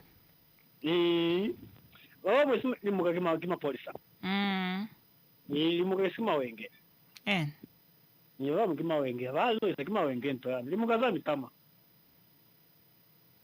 testo za fali zitoko pana fara kama zohona kwani ende chore fuku zibona gezi kopana muske malika hazmi lumi uzila hizi faku zimitame gazi lona hazmi lumi kwa muske malika fara kuno tundanisa mwashwa italo ya haini na kulia mwenzi mina lengi mwepia esino nene komo kire malawa ana ya hile mwanto nikavulela chane mwakona mwabona window mwakona ya window ya kamalawa anainze hapendi na nensa ise zingi muhupulo chole sento vuza vo agent wandu kuli nikona kuzizusa chandikaze hani utwisi kuli king hazinzi chwana hazi kutekile chwana mawindo yaka manese bani vali dumu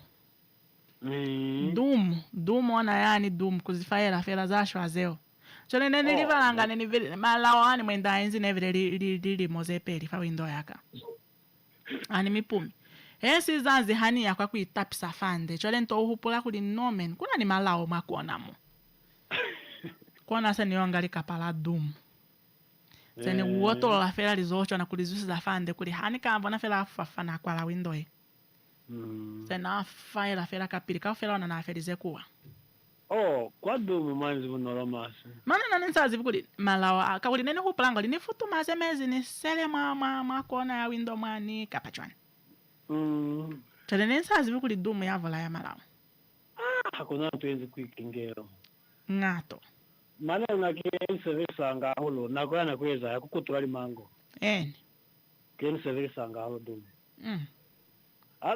hakuna kapenda ni mahanyi la fela kaduma zimapata kele batanga skale muha nibona kuli mane anisepi kuli kwa haye mane tava ya dumu yelwa izivaye baskale muha kare nero wa mahanto bagwela kuli amutse dumu neliko kota ya mango na atezi zona batanga kutula temari mana hakuna sena mutali mwese skale sahala batu wabona fela kala kuwa ona ya vola mane awa na chwana kaufela wona isomeli ntoyo iseweza zengata ntoyo neva kwa lemon lemon kinte katadoro kimavuku wana mavukuani mungefera dumo na yani mufaire wa mavuku ni 25 minutes halingi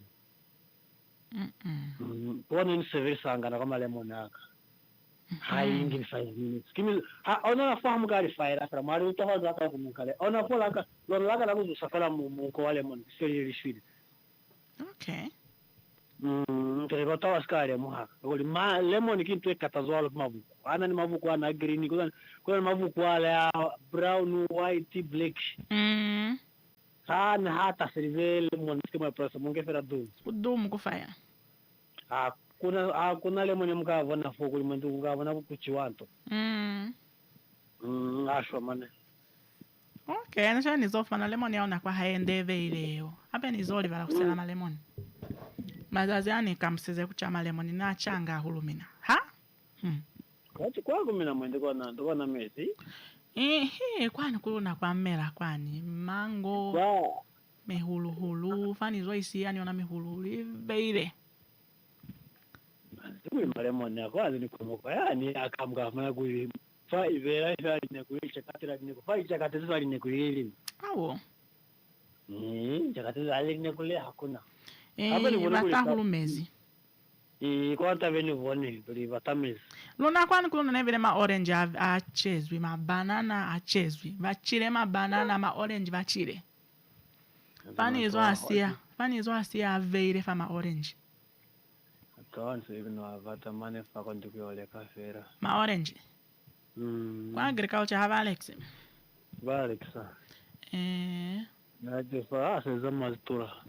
Sezama azitula. Makisamu kwa zanza atura makisamu kwa na kueleza na yeye babone apikana banding yani. Banding kona hivi. Yako tamana ya kushangera yani. Kunyali sana rikota.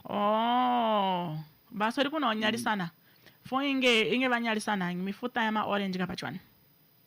Orange va nyali sana ni lemon. Kuna ni ma lemon nene ni voni. Ma lemon anyali sizwe ni orange kuna ni mwa utuhalera. Kuna ni mwa utuhalera ana ni kanati. Kima lemon kono ana ni munati. Ni hawa wata kuna ni sweet kuna ni munati. Nena voni kuli mane ashutana. Kwanu apala nikiye na achara na mengifera. Wanu brea wa forest ndizo unakuzikona.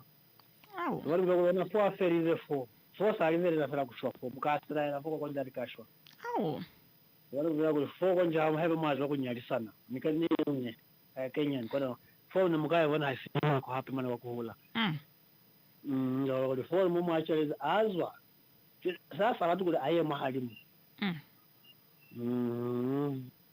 wana kwa msevezi kuna ni kota yani azipupu hivi wakuli kinzalu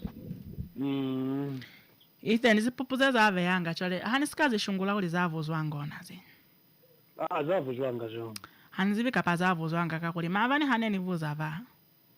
Maveni seveza ni voda vani vuza kuli za chiwa wanazeme wena za chiwa zani kuti zoka luchisa wena. Zavo zwanga zo neva windu kwa lizima kikulu manya semia kwa taoni yani. Kula zipupu zane zifera manzira zani. Ziva hande. Kwa niyo sifumana na koemu. Mani kina ikumbuta kuli mina. Mani mozi teni kizezingata. Soni aga batisasi moto watoni paika babone kuli ni kulofa. Mani nishunguzi kuli batuva habazizivi. Mani zipopo habazizivi batuva.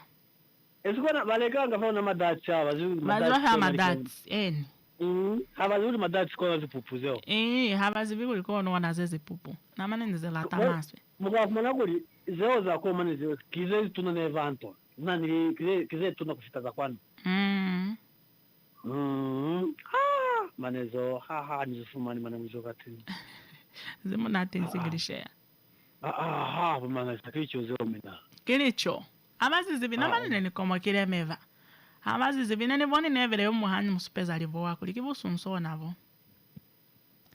Wako mwakwa kuli kutingi wena. Kivu sunso vo wena kispinach ya mamushitu yeo. Vati. Wena, kivu sunso bazi wafela anto. Bazi wafela kutikingise.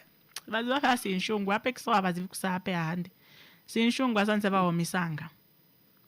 Mabona. Nani nsazi buli kisinshungwa zanze bachanga batuma. Azikona hali zan. Kimoko ina zifarifa sijole. Nikutali mahala mane kwa upio kulu. Lala yuro eza chani. Primavera kwelo. Saving acho naloga pirera kuti bomana lisabani saving here. As now kona. I know kona halayen. Eni. Kanti baba mbaka ba masole mwende bapatele chere bopita baile kai. Mwende segno bata bread. Sere ko bata bread. Ese tola jwana se dama $20. En. Bread que se da $20 ferire. Bread sai panga $20. Quando coluna che $20? Salam. $20. Oh, sì, non mi sa. Ha. Bread ne ole ganga $5, nesti $5. Oh, vai $20. Uno vesanga sinkwa. Mo pange stop sansa mashala sansa kuvesanga. Mo ole ka flower muto vesa. Sinkwa. Hamo zivi kuvesa sinkwa. Mbala matumbula ke apalanga kimunya. Mane zebu nolo masona zeo. Yo na dipiruzana kapa kimunya bonto. Buyunga fera uziko iponera mishini ya mwamba yo. Mane zebu nolo masweli kazeo. Tuari kimsebezi. Ndio nama wisiskelo akenera kuti ive chwalo bukanyanda. Chakuli pei lingwi ilu lutamase maseveri soyende ya pulukelo. Ilu lutakulu lubulukere kamso. Ilu lutapulukelo ya kamso.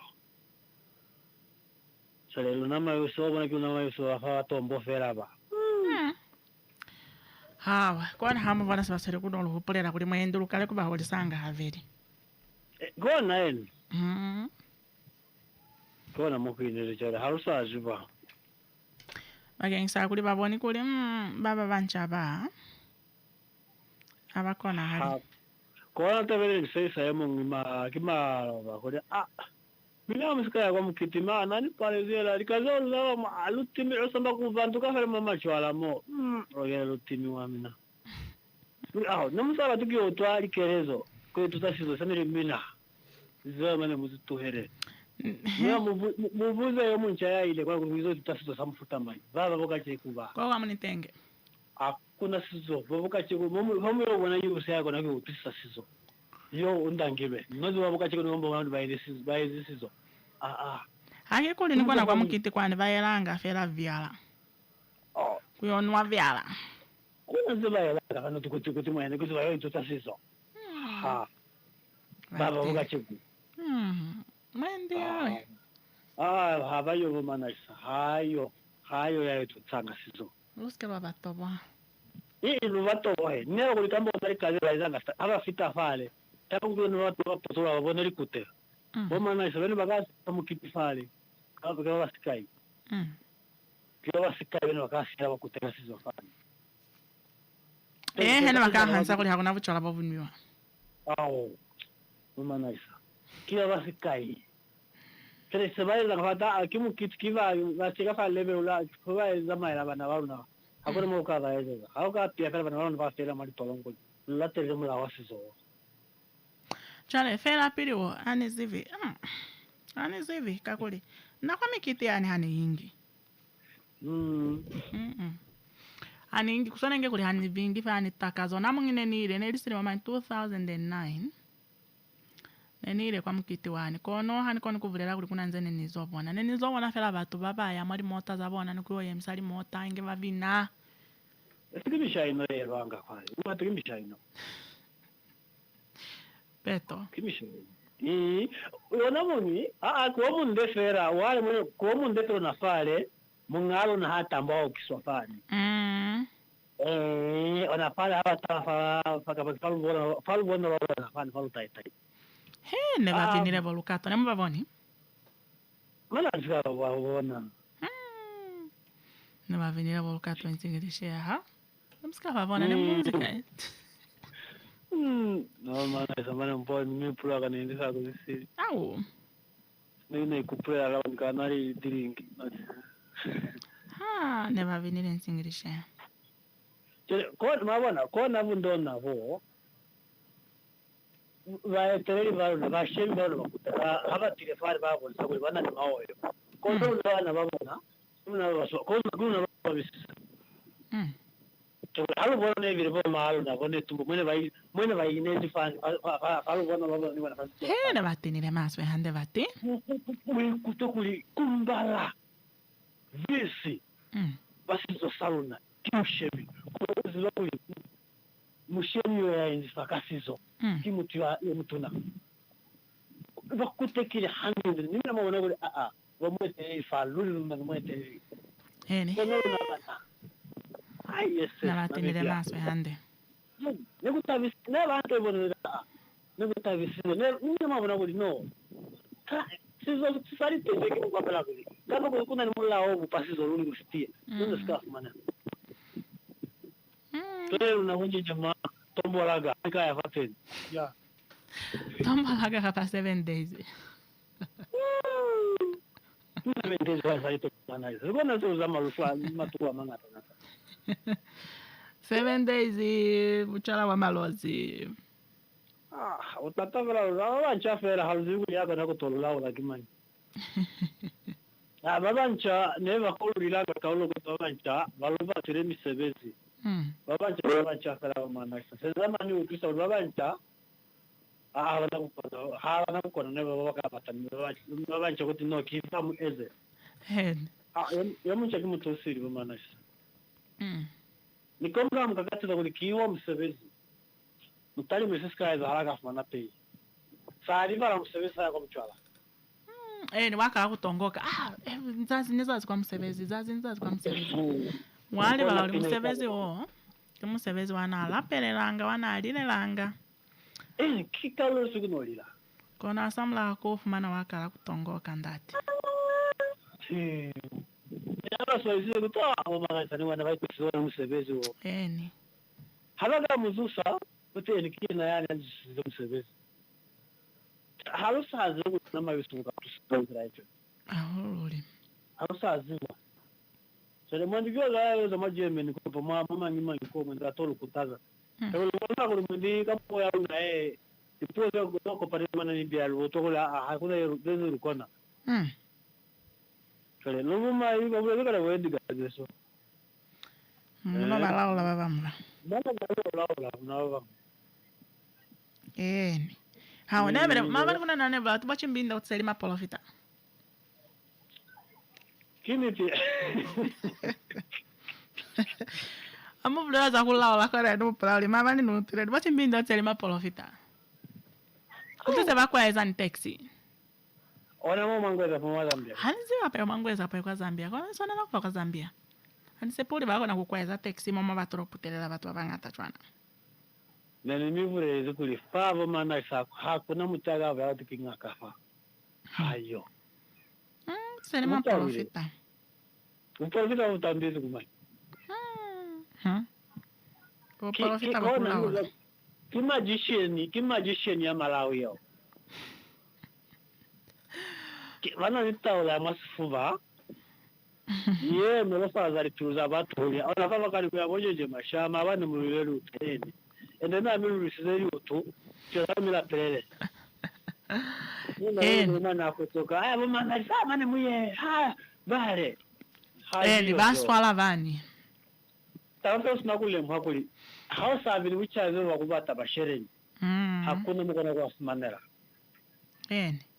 Ni ona fane ntroko muka ngakaye miene tori za mulopa.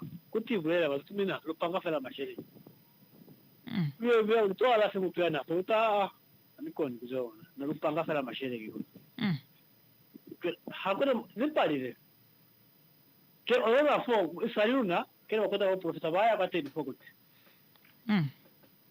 Halu zifera kuli batu wazata vero bulaya holo. Ye bulaya holo na hayana kwa holo. Bani suarere bateres. Tabe bulaya holo na hayana kwa holo. Fadi au kita hari kalo na zezo wa profesa bulaya holo kwa holo. Sasa ni bulaya sachoro maana isa.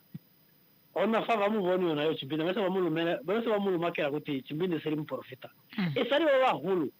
Kibona waka lotela kuti mu profeta zina. Baba hulu kutse basukuno bulaya hulu baba. Ba hakiba tuona bana ni weekend bakubona ko likazeze. hakika wewe kwa tena kwa hani vrela ga watu mina haruka mbona mprofita mu hakusika stakale profita na vrela ga watu zazoka mprofita wani tuka muhana mprofita ulialu mwezo uliozo tezukutos kuto tusawa tuka muhana ba profita baba tava kutozo lukalu mela lo tari mezingi sifumu kwa tena ke onazeo mutaiye hakuna maguzi yoza kinzira yanga kubata mashiringa alo bahanisi tule kikuru nabe ingukite muhera kuli kikaze muzero no tari maguli mina mulimu hakuna mtu ya saboni habe mulimu holo peptoze fazi kinzira zenga tuna kana ku pale to fita fa na kana ku kulundifa kono wazi lako likimawupiro mama sulungundu kibanake kono saza malupume mama protesta mama kama maweringa Antento nge mulupa profit no provoca. Zone story zone. Mtwari vada wala ukutali arugwena. Halina naka kweza zone. Hamwe wa mulupa. Homana sani kulirena. Hakinga gani sori sanga. Hene. Luka tilitala. Luka litala yo ya lipeze. Bai hanire mane. Hakuna bai hanire. Haina kukona hala. Nuna onye jamaa gofumane amali peze. Na kukona hala mane. Nani kaya kupatana mnoni ferera kaka katate. Ni ba hai kona hali fera. Haba kona kuna opomanga mashiring. Fahali. Haina kukona hala. No, mina government itisewezali kazi. Mashiring asewezali kazi yenga tanu. Ulululi. Mashiring kumbala fera kwa hapa. Yoto hapi banovera bato wapira. Batiri. Ya sinya sohaya sinya. Azina kukona hala zeo mane. Omana isalo kuteke nako yalo na kufasa ikalanga ka 11 bati. Sari ka 11. Gini tisemini wa manyando. Sina hane ni volera fane basori kuno volera masifu. Hape kifa udi batahe bato volera habayo. Kona utata. Mai na sani wala kola sena nukiti. Ke kala ka 11 2 hours. Wana bato bakuzize. Esi.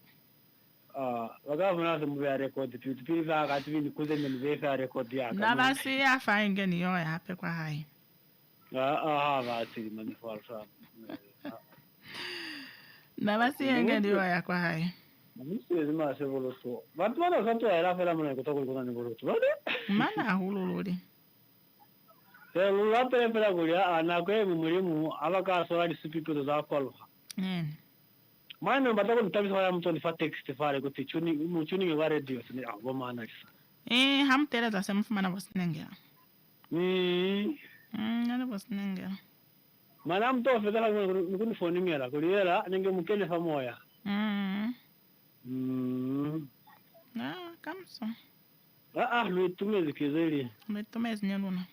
Lakaleze batuka fera baba vanikolo kwa na wireless yalo na ego batoresinde mule na lete asumutabisa hape kama soma nzwalo na atoto halas na chwana mwali kerezo kuituta kuzibisa na mane hamojo nukuzusa za pili na hayalo na kuli ibona ale ulikina hayena ni watu wabatire ensha Nchangwe ko lumila kaleze msare mundekezeraka baba ikamso kamso Enchangwe utova hamo kamso nako yeswana kuna maschava sindikozo bye.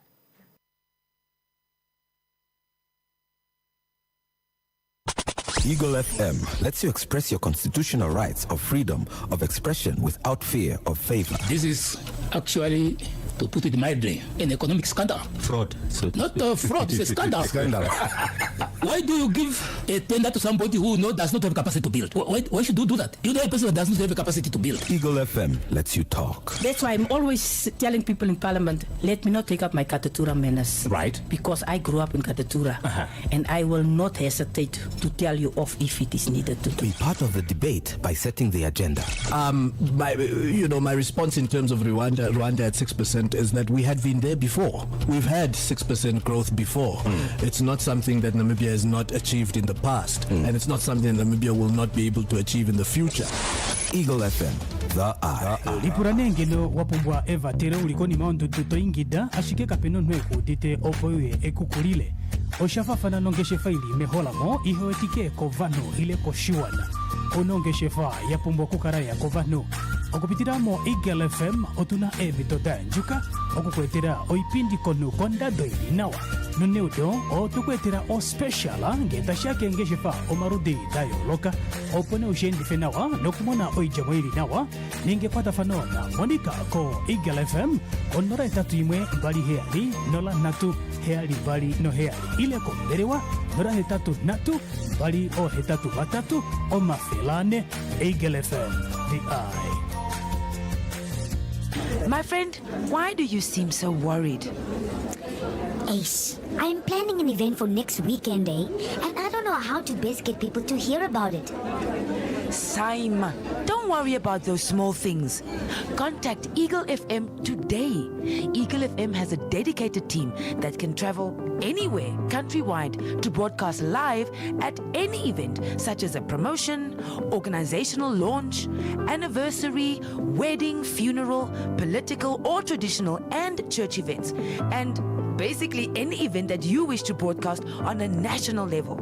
Call them now and talk to Monica at 081 270 3727 or the office number 083 2888 400. Eagle FM, the eye.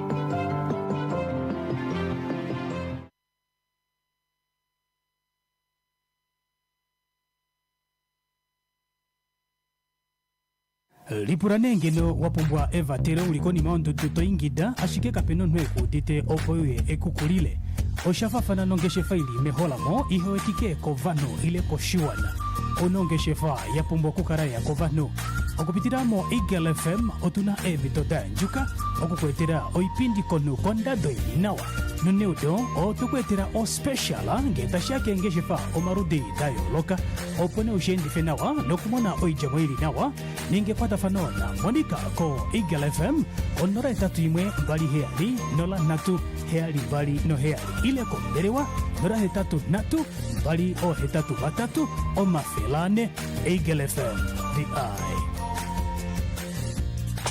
Eagle FM lets you express your constitutional rights of freedom of expression without fear of favor. This is actually, to put it mildly, an economic scandal. Fraud. So Not a fraud, it's a scandal. Scandal. Why do you give a tender to somebody who does not have capacity to build? Why should you do that? You know a person who does not have the capacity to build. Eagle FM lets you talk. That's why I'm always telling people in Parliament, let me not take up my Katatura manners. Right. Because I grew up in Katatura. And I will not hesitate to tell you off if it is needed to do. Be part of the debate by setting the agenda. My response in terms of Rwanda at 6% is that we had been there before. We've had 6% growth before. It's not something that Namibia has not achieved in the past, and it's not something that Namibia will not be able to achieve in the future. Eagle FM, the eye. The views and opinions expressed by our guests and callers.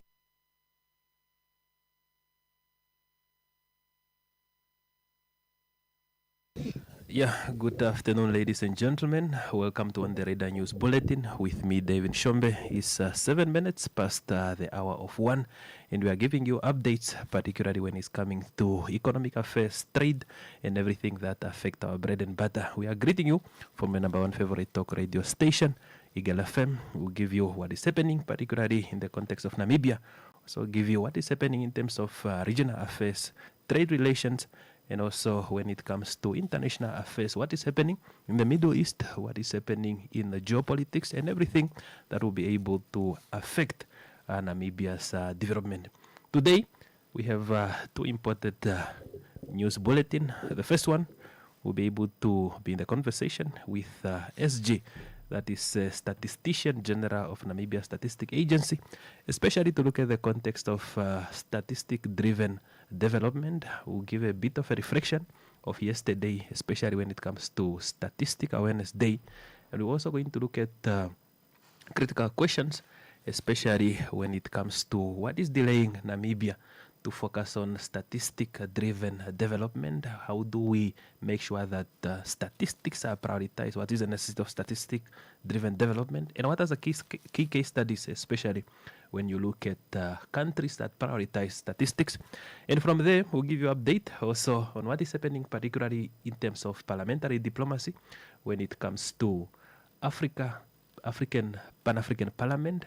And we also look at what is that the Deputy Speaker of National Assembly, who is also the head of delegation, especially when it's coming to parliamentary diplomacy, is speaking about. Then from there, we'll give you the updates on the Middle East, what is happening in the Middle East, and also how that can be able to affect Namibia, and also how it will affect our bread and butter. Let's just look at the short commercial break, then we'll be able to welcome our guest, and we'll look at that context. The views and opinions expressed by our guests and callers are not those of Eagle FM and any of its Eagle staff. FM lets you express your constitutional rights of freedom of expression without fear of favor. This is actually, to put it mildly, an economic scandal. Fraud. Not fraud, it's a scandal. Scandal. Why do you give a tender to somebody who does not have capacity to build? Why should you do that? You know a person that does not have a capacity to build. Eagle FM lets you talk. That's why I'm alwaalways telling people in Parliament, let me not take up my Katatura manners. Right. Because I grew up in Katatura.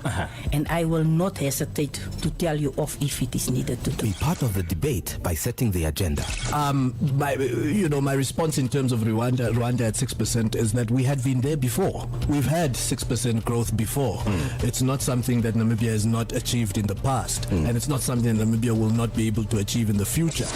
Eagle FM, the eye. lipuranengelo wapumbwa eva tere ulikoni maondutu toingida ashike kapeno nweku dite opoye ekukulile oshafafana nongeshe faili meholamo ihoetike kovano ile koshiwana onongeshe fa yapumbwa kukaraya kovano okupitiramo Eagle FM otuna emitoda njuka okukwetera oipindi konu kondado nawa nuneudo otukwetera o special ngetashake ngeshefa omarudi dayo loka opone ushendi fenawa nokumona oijamo ili nawa ningepata fanona monika ko Eagle FM onora etatu imwe bali heali nola natu heali bali no heali ile ko berewa nora hetatu natu bali o hetatu batatu o mafelane Eagle FM the eye. Yeah, we are moving forward with on the Radar News Bulletin. As I indicated, today we are joined by Mr. Alex Shumwafeni, who is the Statistician General of Namibia Statistic Agency, and the man that you see behind the wheel, especially when it comes to Namibia census and also other developmental statistics, and also to look at coordination of national data. Mr. Alex, good afternoon. Thank you for joining us on the radar. Good afternoon, David, and thank you for having me. Yeah, it's not every time that you get into conversation with the CEO of Namibia Statistic Agency, and also to look at the very topical issue, especially where you have a nation where the government is looking at business unusual. We want development, and also to look at we want to get into as a country, particularly looking at 2030. But just before we go to the main conversation, of the day, maybe just a reflection on the development of Namibia statistics, how things have changed, especially in the context of statistics, and also the necessity of data-driven development. Then we can go into the context of it. Yes, thank you for the question. I must say that the landscape of statistics in Namibia has really much evolved. Yeah. And that was also reflected in the strategic plans, the 3 strategic plans that we actually had for Namibia Statistics Agency when the institution was established by the Parliament, by the Act of Parliament, Act number 9 of 2011. Yeah. At the beginning, it was more to internally focused. The NSA was internally focused, setting up the whole institution, which was a transformation from National Planning Commission to a state-owned enterprise of Namibia Statistics Agency. And then once it was established, we had to put systems and processes in place. Yeah. And then once it was established, we needed to look outward in terms of having to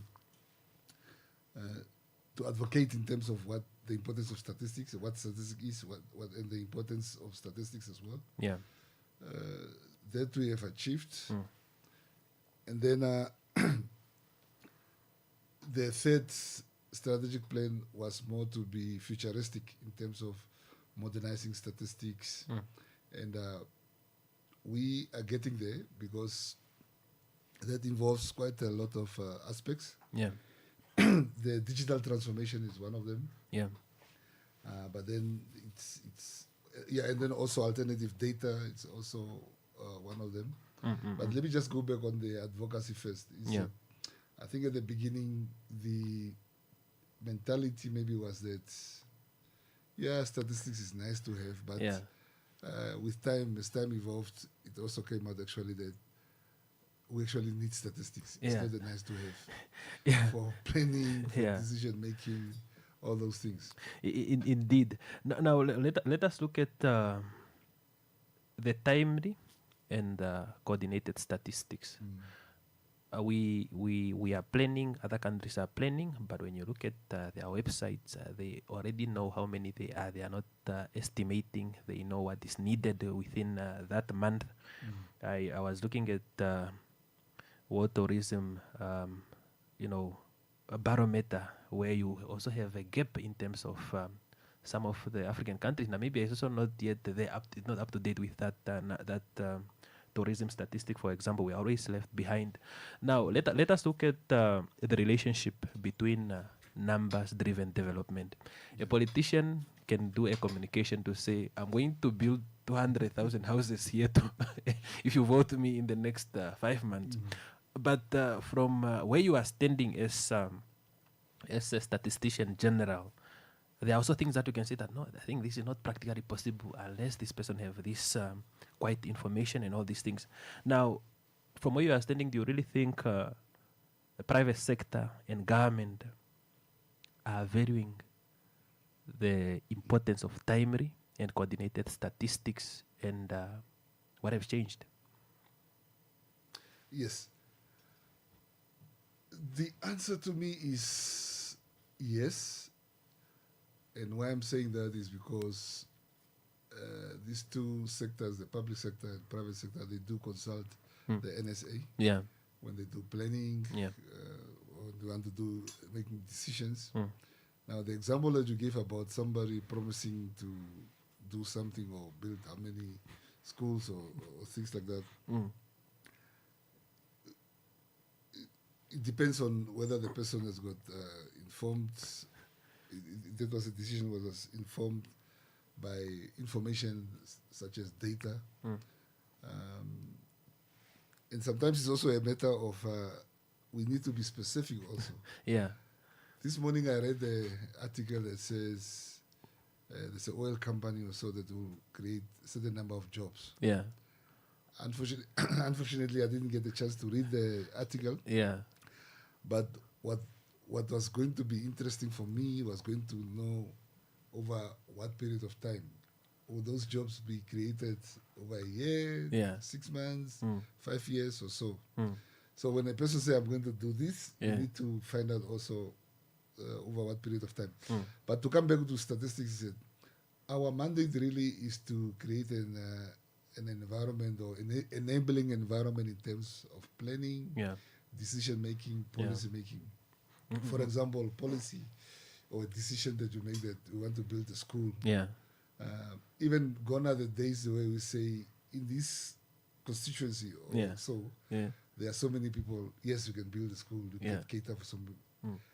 We have now added to say we can actually give you an exact location where you can build a school, because we have a GIS and National Special Data Infrastructure department, which works with cartography, not just the physical cartographies, but the electronic ones, digital ones. Yeah.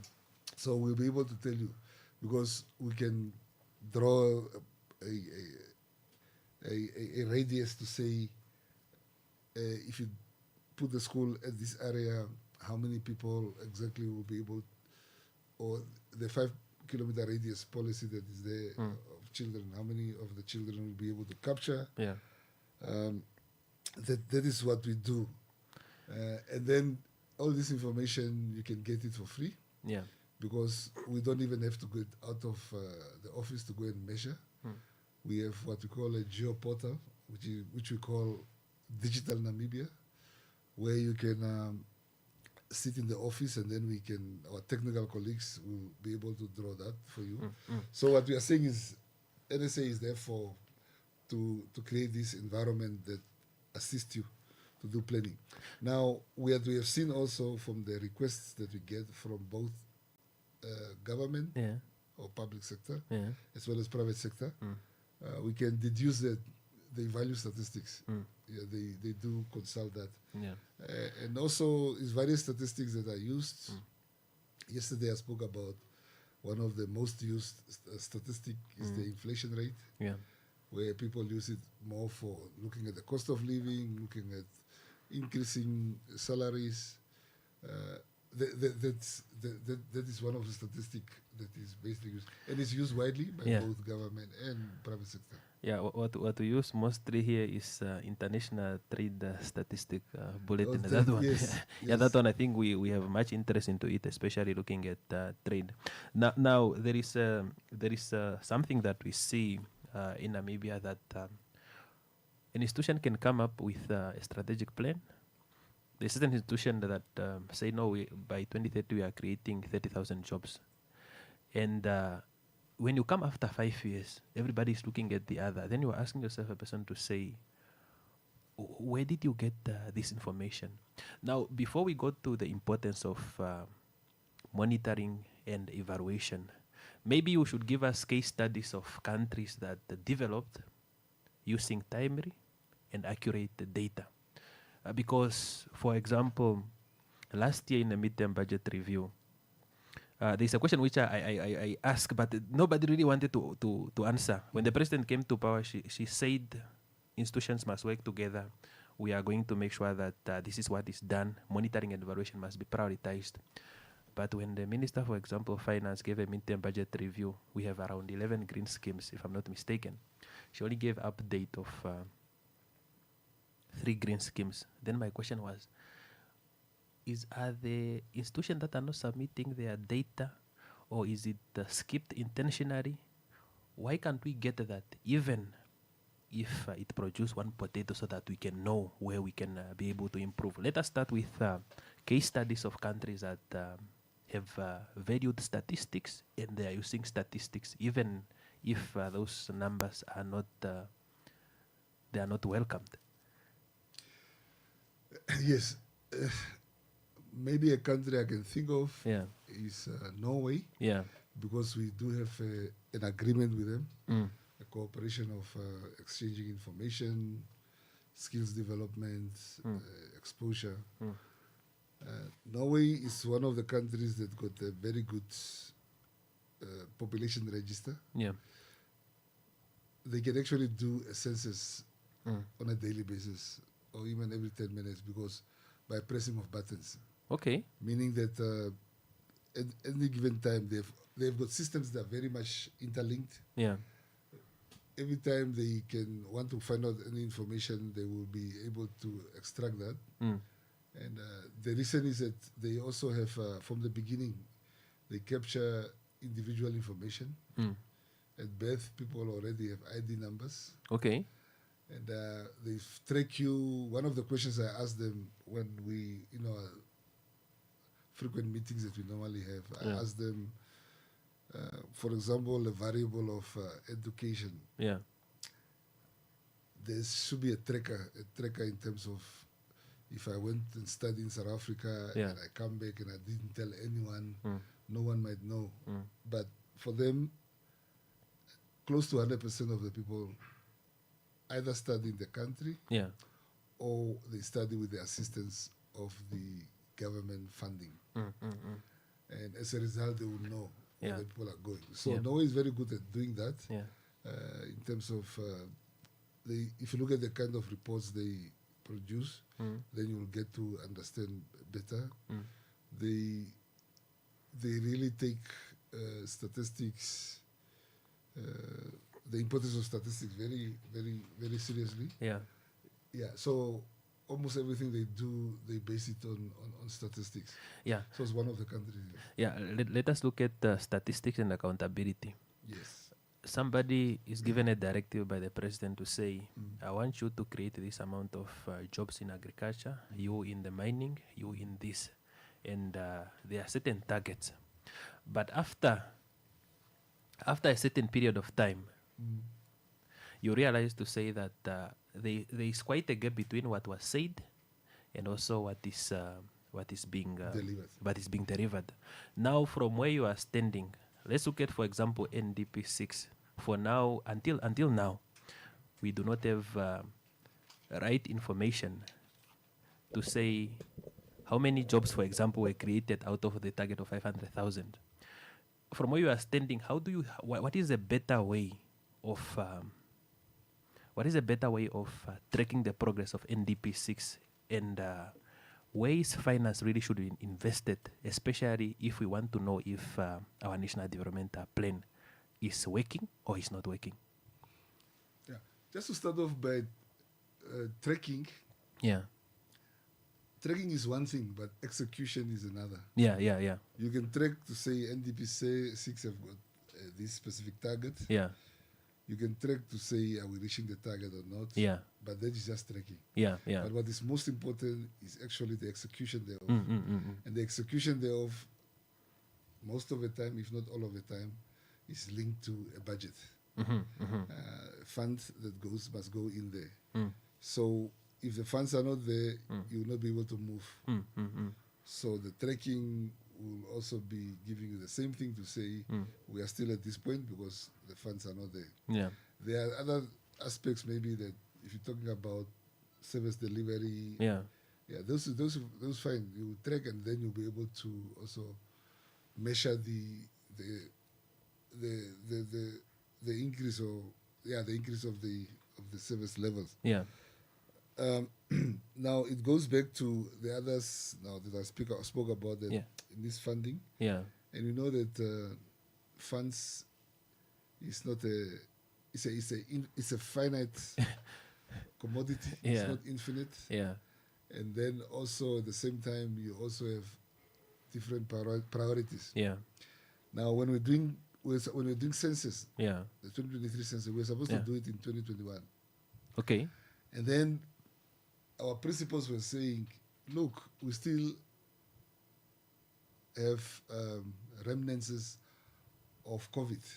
Okay. So what we're saying is that, and I was in agreement with that to say that, do we need to get money to go count people? While the money could be used to save people from dying from COVID. So those competing priorities normally are there. Yeah. So it's a matter of really having to prioritize in terms of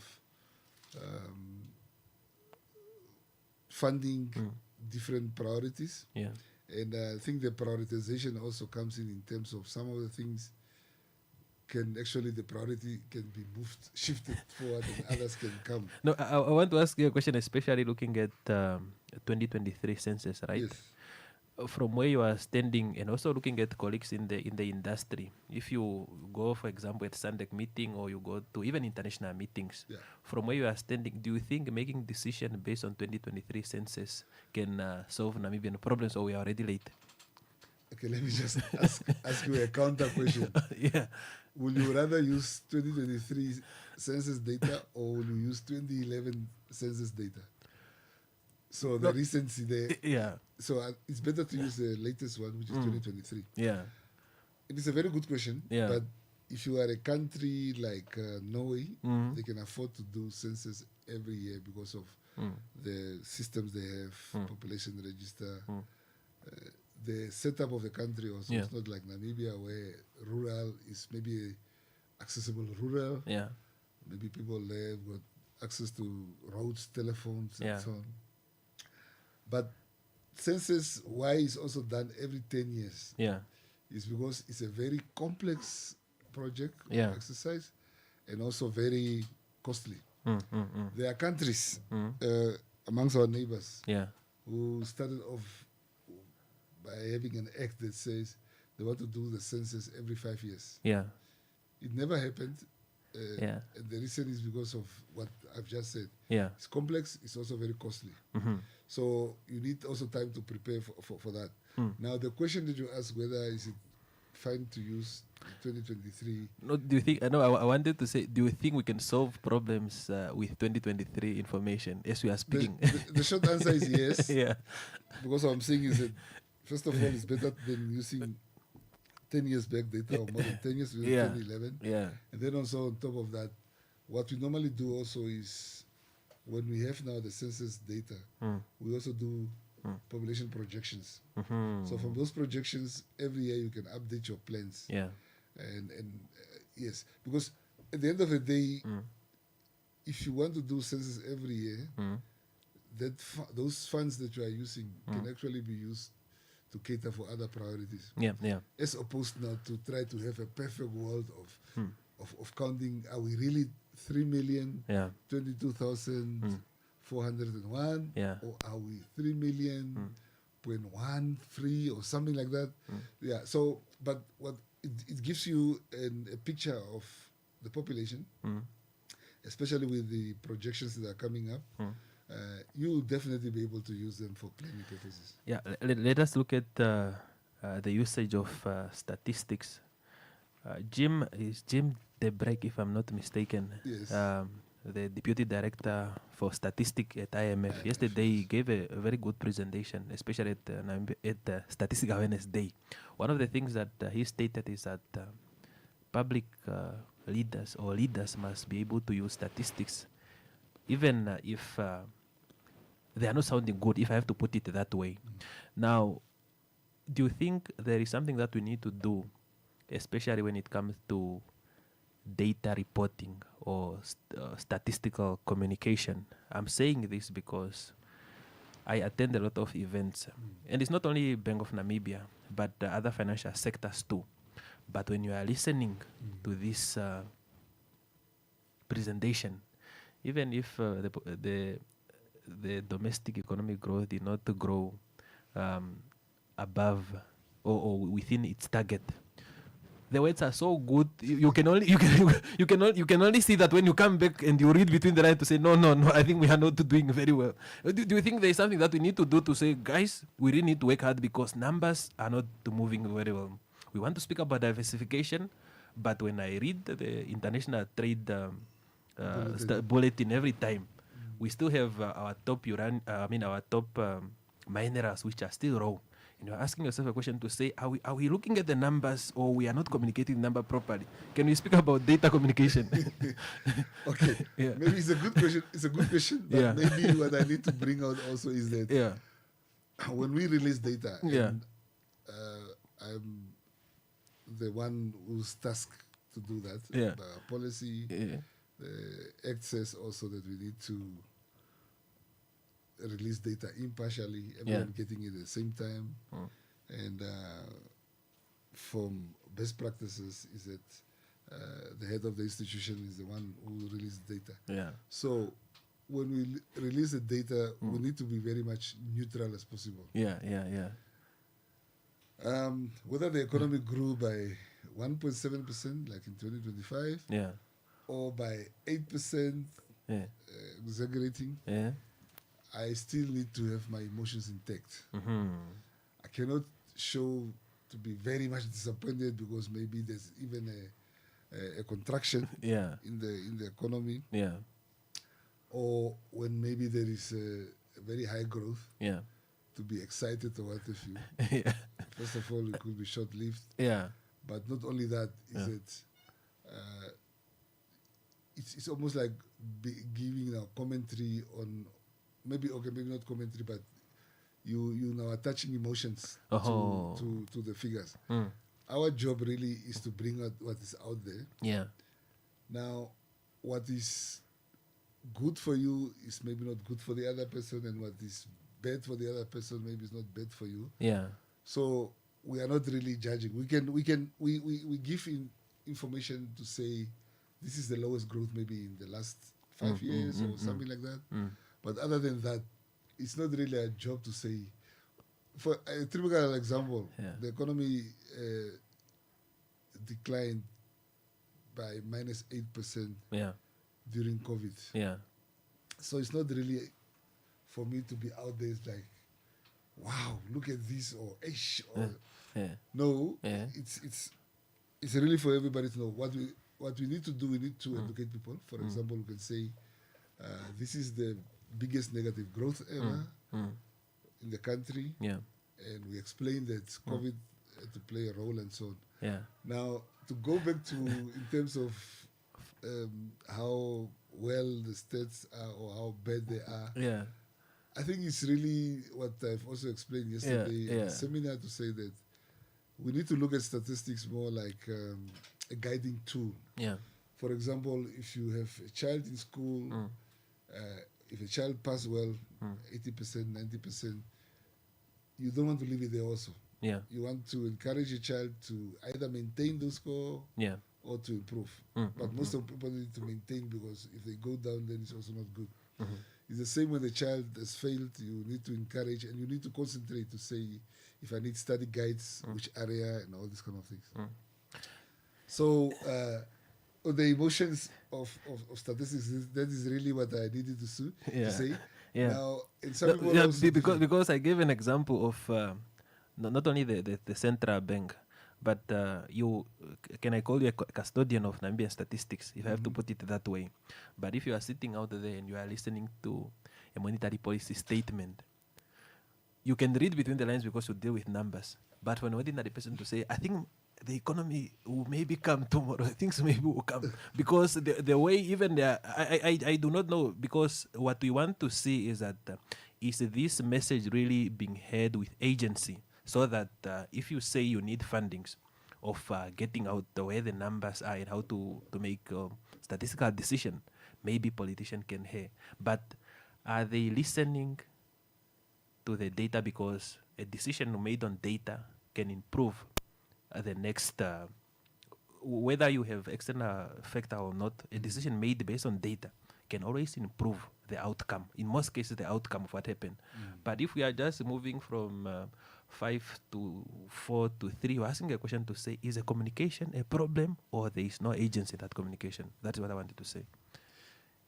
Yeah, I don't think that it will be really, it's a challenge with the communication. I think it just goes down to what I've said in terms of either sensationalizing the outcome or attaching emotions to that. And so, we are professionals. We also don't want to give a wrong message. I know you are saying maybe that we must say, or rather what I'm hearing from you is we must say that you recommend. We must say, no, the recommendations are always there. To say that this is maybe the lowest or the highest and things like that. But unfortunately, it's one of those things. Imagine yourself if you have to read this in the report. It's really up to you to say what you are reading. Because if you're talking about, you remember some of the statistics, for every statistic, sometimes there's an advantage to somebody and a disadvantage. For example, if you talk about high inflation, people who are giving loans, maybe they will benefit out of that, because the repo rate might go up, as well as then the prime rate, prime lending rate. So people who are selling goods, they will have to increase their prices, but you who's paying the value of your dollar is now has been reduced. So really, we have done the advocacy of the importance of statistics. We try to disseminate statistics like I'm doing now when I'm having this interview. Other than that, really, we cannot now start dramatizing things and all this. So I think the analysts will also come and tell you that this is what it is. These are the challenges. These are the prospects. But I maybe I need to be assisted in terms of how else can we like you ask, how else can we now make sure that the message is heard? Yeah. Yes. Is it a matter of maybe repeating Yeah. it? Is it a matter of... one of the things we've done is that when we do media releases, we also, apart from inviting the journalists, we also invite the analysts, so that when the journalists ask their questions also, you don't have to go out of the media release and then go look for an analyst to come and give comments. It can be done at the same time. So that's one of the things that we do, so that they can break it down also for the people. No, thank you for clarifying that. Before we look at the future and where we want to see Namibia statistics, there is an aspect of data's not institutions are not giving their data. It was not really good, especially last year, especially after public-private sector forum engagement, where after that forum, the president stayed there for 2 days. Then she made an executive decision to say from now on, institutions, they are going to coordinate. Monitoring and evaluation must be made, a priority. Now, at the end of the year, the DG of NPC was asked to say, now, how many jobs did we create out of 500? Say, no, there is no, people are not submitting their information. Now, from where you are standing, do we have any law that compels institutions to make sure that they submit their information, especially for developmental reporting? The government may be doing well at some point, but if I'm not submitting my data, if green schemes are not giving, we are not going to blame the Minister of Finance for presenting only 3 green schemes. But from where you are standing, do we have any law that says that reporting, this is what needs to happen? If not, maybe there's punitive measures, or it's just voluntarily? Yes, there are punitive measures. Yeah. The Act is very clear that if you are requested information and you are refusing, the punitive measures are that you can be fined 50,000 Namibia dollars, or 5 years in prison, or both. Okay. But then we also say that we want people to voluntarily provide information, meaning that we don't want to force you to provide information. Out of your own will, we want you to be providing this information. The other thing is also a matter of having to have good relationship with the data providers. Because at the end of the day, you don't want people to provide just for the sake of providing. It can also make your job very difficult, because if a person say, if you come and ask the company, how many jobs did you create? They can also play ignorance and say, look, I'm not so sure what you are saying, but this is all the information that I have. Okay. Now you must go and sift it out and so on. Yes, you can come up with definitions and say what it is. So, but what happens is that it's also a collaboration that needs to be there between the data provider and us. We are requesting for the data as well. Yeah, because sometimes I can have all the reasons of not giving. Just because I feel you are forcing me. But what we are saying, the approach is that we rather make it clear to the people and explain to the people the advantages that they are also standing to gain in terms of providing this information. And I'm saying that this information can benefit anyone, an individual who wants to get service from government, a business person who wants to know where their clients are. So it needs to be really in a cordial manner. Just 2 more questions before I release you. We have been here for 41 minutes, and let's just look at one more question, especially the important one, the one of fundings. If somebody has to ask you to say, I don't want to say how much do you need. That is not the right question, but looking at yesterday's presentation, one must really say that the financial institutions such as Bank of Namibia, they have proven their point that statistics is necessary. your presentation was good. IMF has also proven that you cannot develop without measuring where you are going. And you must cite statistics even if you feel that they are not on your side. Now, there are two questions about finance. We know there are a lot of priorities. But if you have to change the way we do things, you spoke about data transformation and many other things that are needed. How much or what shortage of resources NSA has to make sure that it's up to date and also to make sure that it's at the standard where Namibia want to get into? Because I wanted this to correct. Let's just go to a short commercial break and come back shortly.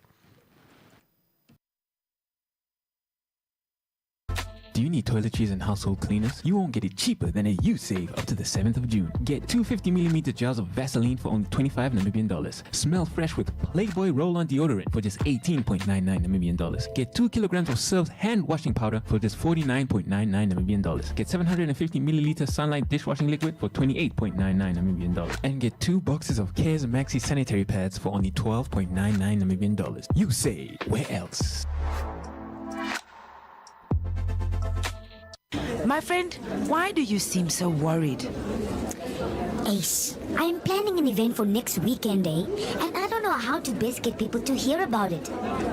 Saima, don't worry about those small things. Contact Eagle FM today.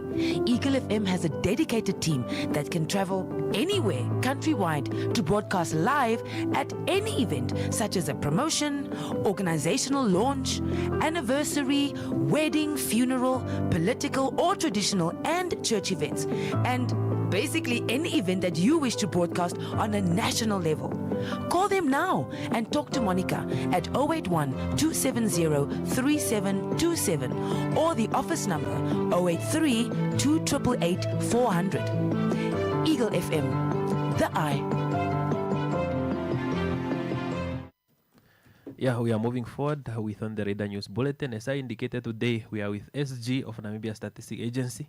We are not letting him go, but we have 2 more questions, especially looking at data-driven development. SG, just to look at resources lacking, we know finance is always not enough.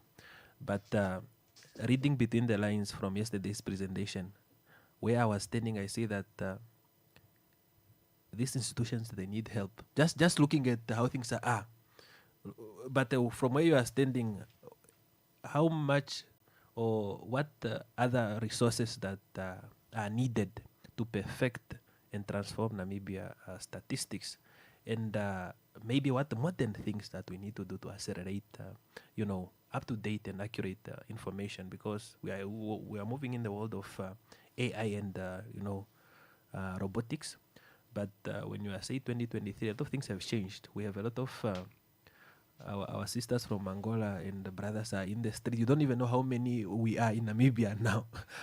But what other resources maybe are needed to accelerate this, and also how do championing assistance in terms of accurate data should be taken in Namibia, and what other players maybe can come in, especially to assist in that area? Yes, the matter of resources that are required, we need financial resources. We have the skills in the institution, but with skills, as technology evolves, you also need to upgrade in order to be aligned with the needs, the technological needs. Yeah. And the modernization of statistics. Yeah. Then I think you went to ask a question of how much resources we need, financial resources. And the answer to that is that we have different types of projects that are taking place. Yeah. For example, the census is the biggest project that you can have. Yeah. They call it, for each country, is the biggest peacetime project in any country. Talking about peacetime, war can be bigger. Okay. Talking peacetime. Yeah. That's got a different funding. Yeah. Or funding requirement. Yeah. is the highest.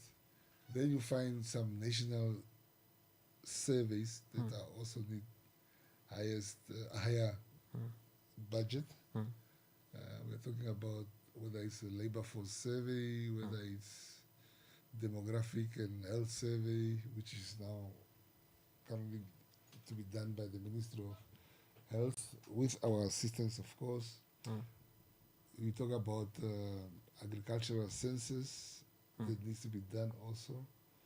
That costs more money, and maybe just to talk about figures, the agricultural census itself, we are talking about in the vicinity of 120 million. Okay. And I like to always mention that, just to give a view, a picture of where this money goes to. Yeah. The majority of the money goes to the enumerators. So creating employment. Excuse me? Yeah, it's creating employment. The enumerators, they need to be trained. When you train them, you need to give them training allowance. Yeah. You need to feed them. You need to pay for facilities. You need to pay for trainers. Yeah. Even if it's internal trainers, you need to pay them allowances, especially if they go out of town. Then when they go to the field, you need to pay them a salary on a daily, working out on a daily basis. Yeah. And then you also need to give them what they call a field allowance. Okay. Some of them, they work in those rural areas. They don't have anywhere to sleep also. So that's where the bulk of the information goes. Then you will have things like licenses to store the data. There's additional licenses from what you have because the capacity needed, or the capacity required will now have grown also. Yeah. So that's where the majority of it goes. And then we also have equipment. We talk about the household income and expenditure survey that we have done over 12 months. There was a time where it was also rainy season. Yeah. You needed to get them special equipment, whether it's gumboots or what have you, to go to various places. So that's now in breaking it monetary down. terms, how much is required. Now the financial resources are also linked to other things because with the financial, if you want to employ more people, it's also linked to finances. Because the challenge that we have also, because people ask if the Statistics Act allows for the Statistics Agency to do commissioned work, work for pay basically, why do we not do that? It's not that straightforward because what you need to do is also, if you take up a project, that project needs also to be manned. People with the required skills need to be on there also. Now we find that the same people that are supposed to do the commercial projects are the ones that are also supposed to do, if you call it national projects, of which we are mandated to do. And our priority is only about the mandate. Indeed. Yeah, just 2 minutes to conclude. 2 minutes to conclude is institutional coordination. There is always a report, even continental report. You look at the APRM, say, no, Namibia is doing well, except that people are doing things on their own. There's just that recommendation that's coming out to say, no, institution must work together toward that. In terms of statistics, how are you planning to improve institutional coordination and also moving forward, especially working on bigger projects? Just 1 minute due to time. Yeah. No, we do have a department of data quality assurance and National Statistical System coordination.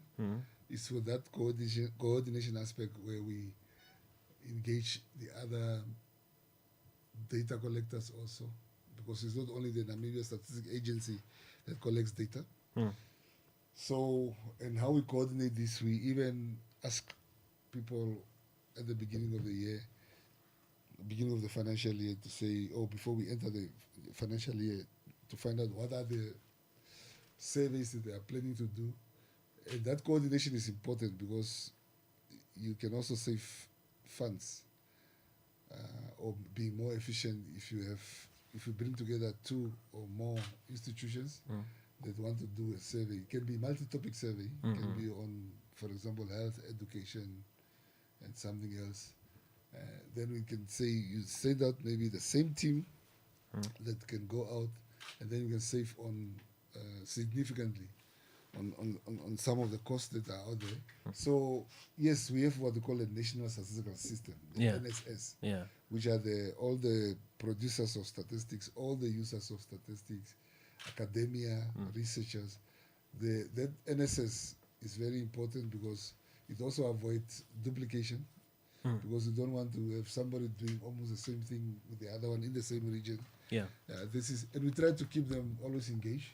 For example, end of June, the last region that we're engaging with what we call the NSDS, which is the National Strategy for Development of Statistics.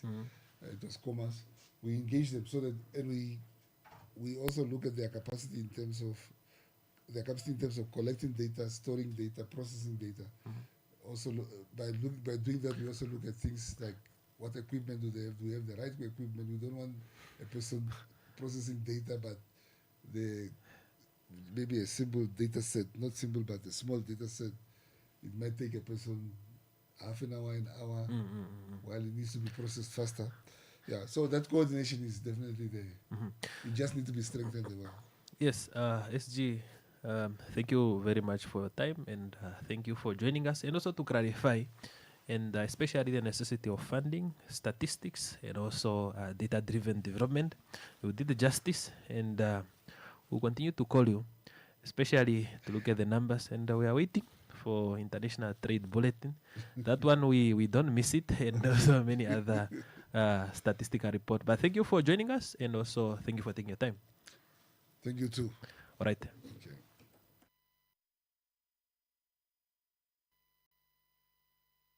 Yeah, let us look at from SG of NSA. We are moving forward. We are looking at the update, especially looking at Namibian teams at the Commonwealth Games. How are the Namibian teams performing, particularly at the Commonwealth Game? We are looking at Joseph Amakari, Chief de Mission for Namibia at Commonwealth Games.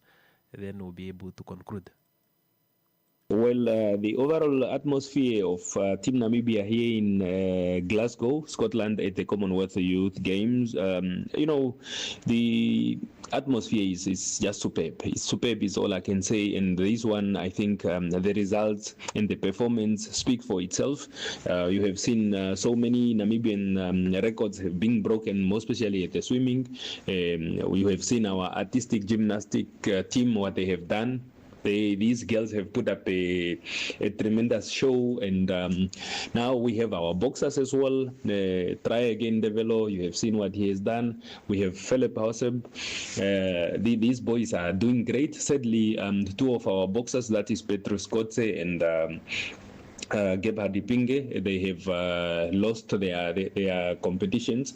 So, but irrespective, they have really put up a good show. And what I think a takeoff for me is what they have said. And this morning I had a chat with Gebhard Ipinge, and he said, "Look, this was a stepping stone for me. It's an experience that I'm building on, and now that I'm out of competition, mine is to continue supporting those that are in competition." And you see, as a young boy or young man talking like that, for me, it's something that really speaks volume.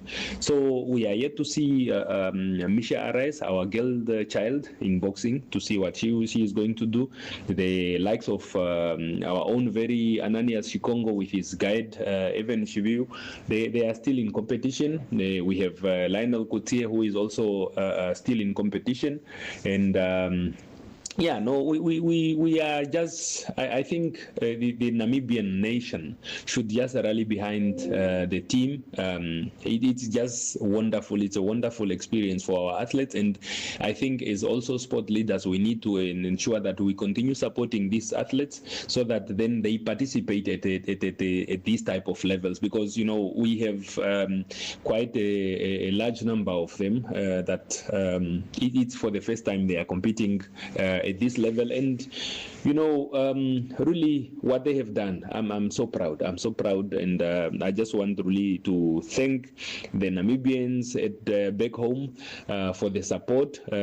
It's normal for us as spectators or supporters when we always want a victory, and we are seeing some negative comments. But being in sport, one have to understand people don't say these things because they just want to say. It's because they wanted something better, and that in itself also it's we take it as a criticism, a positive criticism, and we are happy. So, but overall, we are receiving a lot of calls, be it the athletes themselves receiving a lot of good comments and words of encouragement. I think that is really good.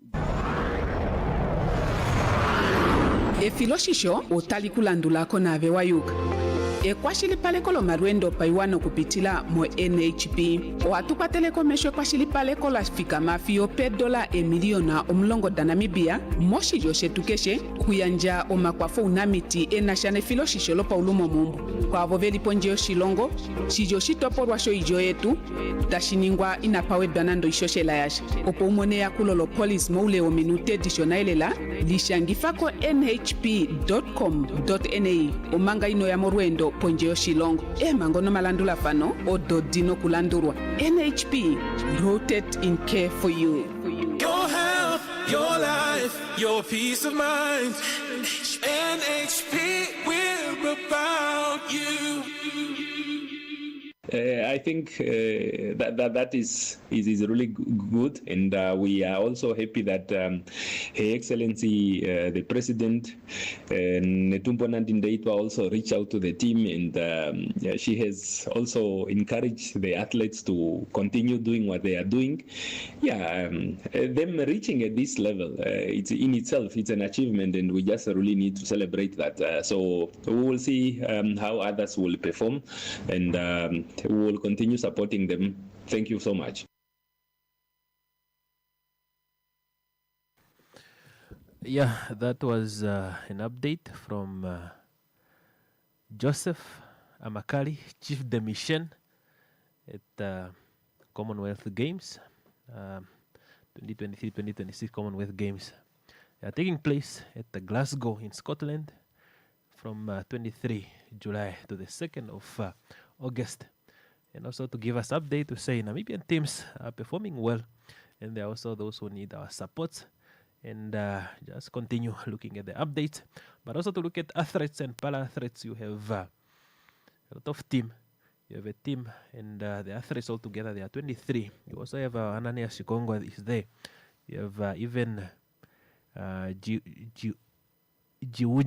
You have also Lionel Kutie, and Charles Matundu. When you look at the boxing, you have Mika, Monique, you have Philip Pumulo. You have also many other players or many other boxers such as Tonateni Ipinge, Petrus Jacobs, and also Try Again Morning and Develo.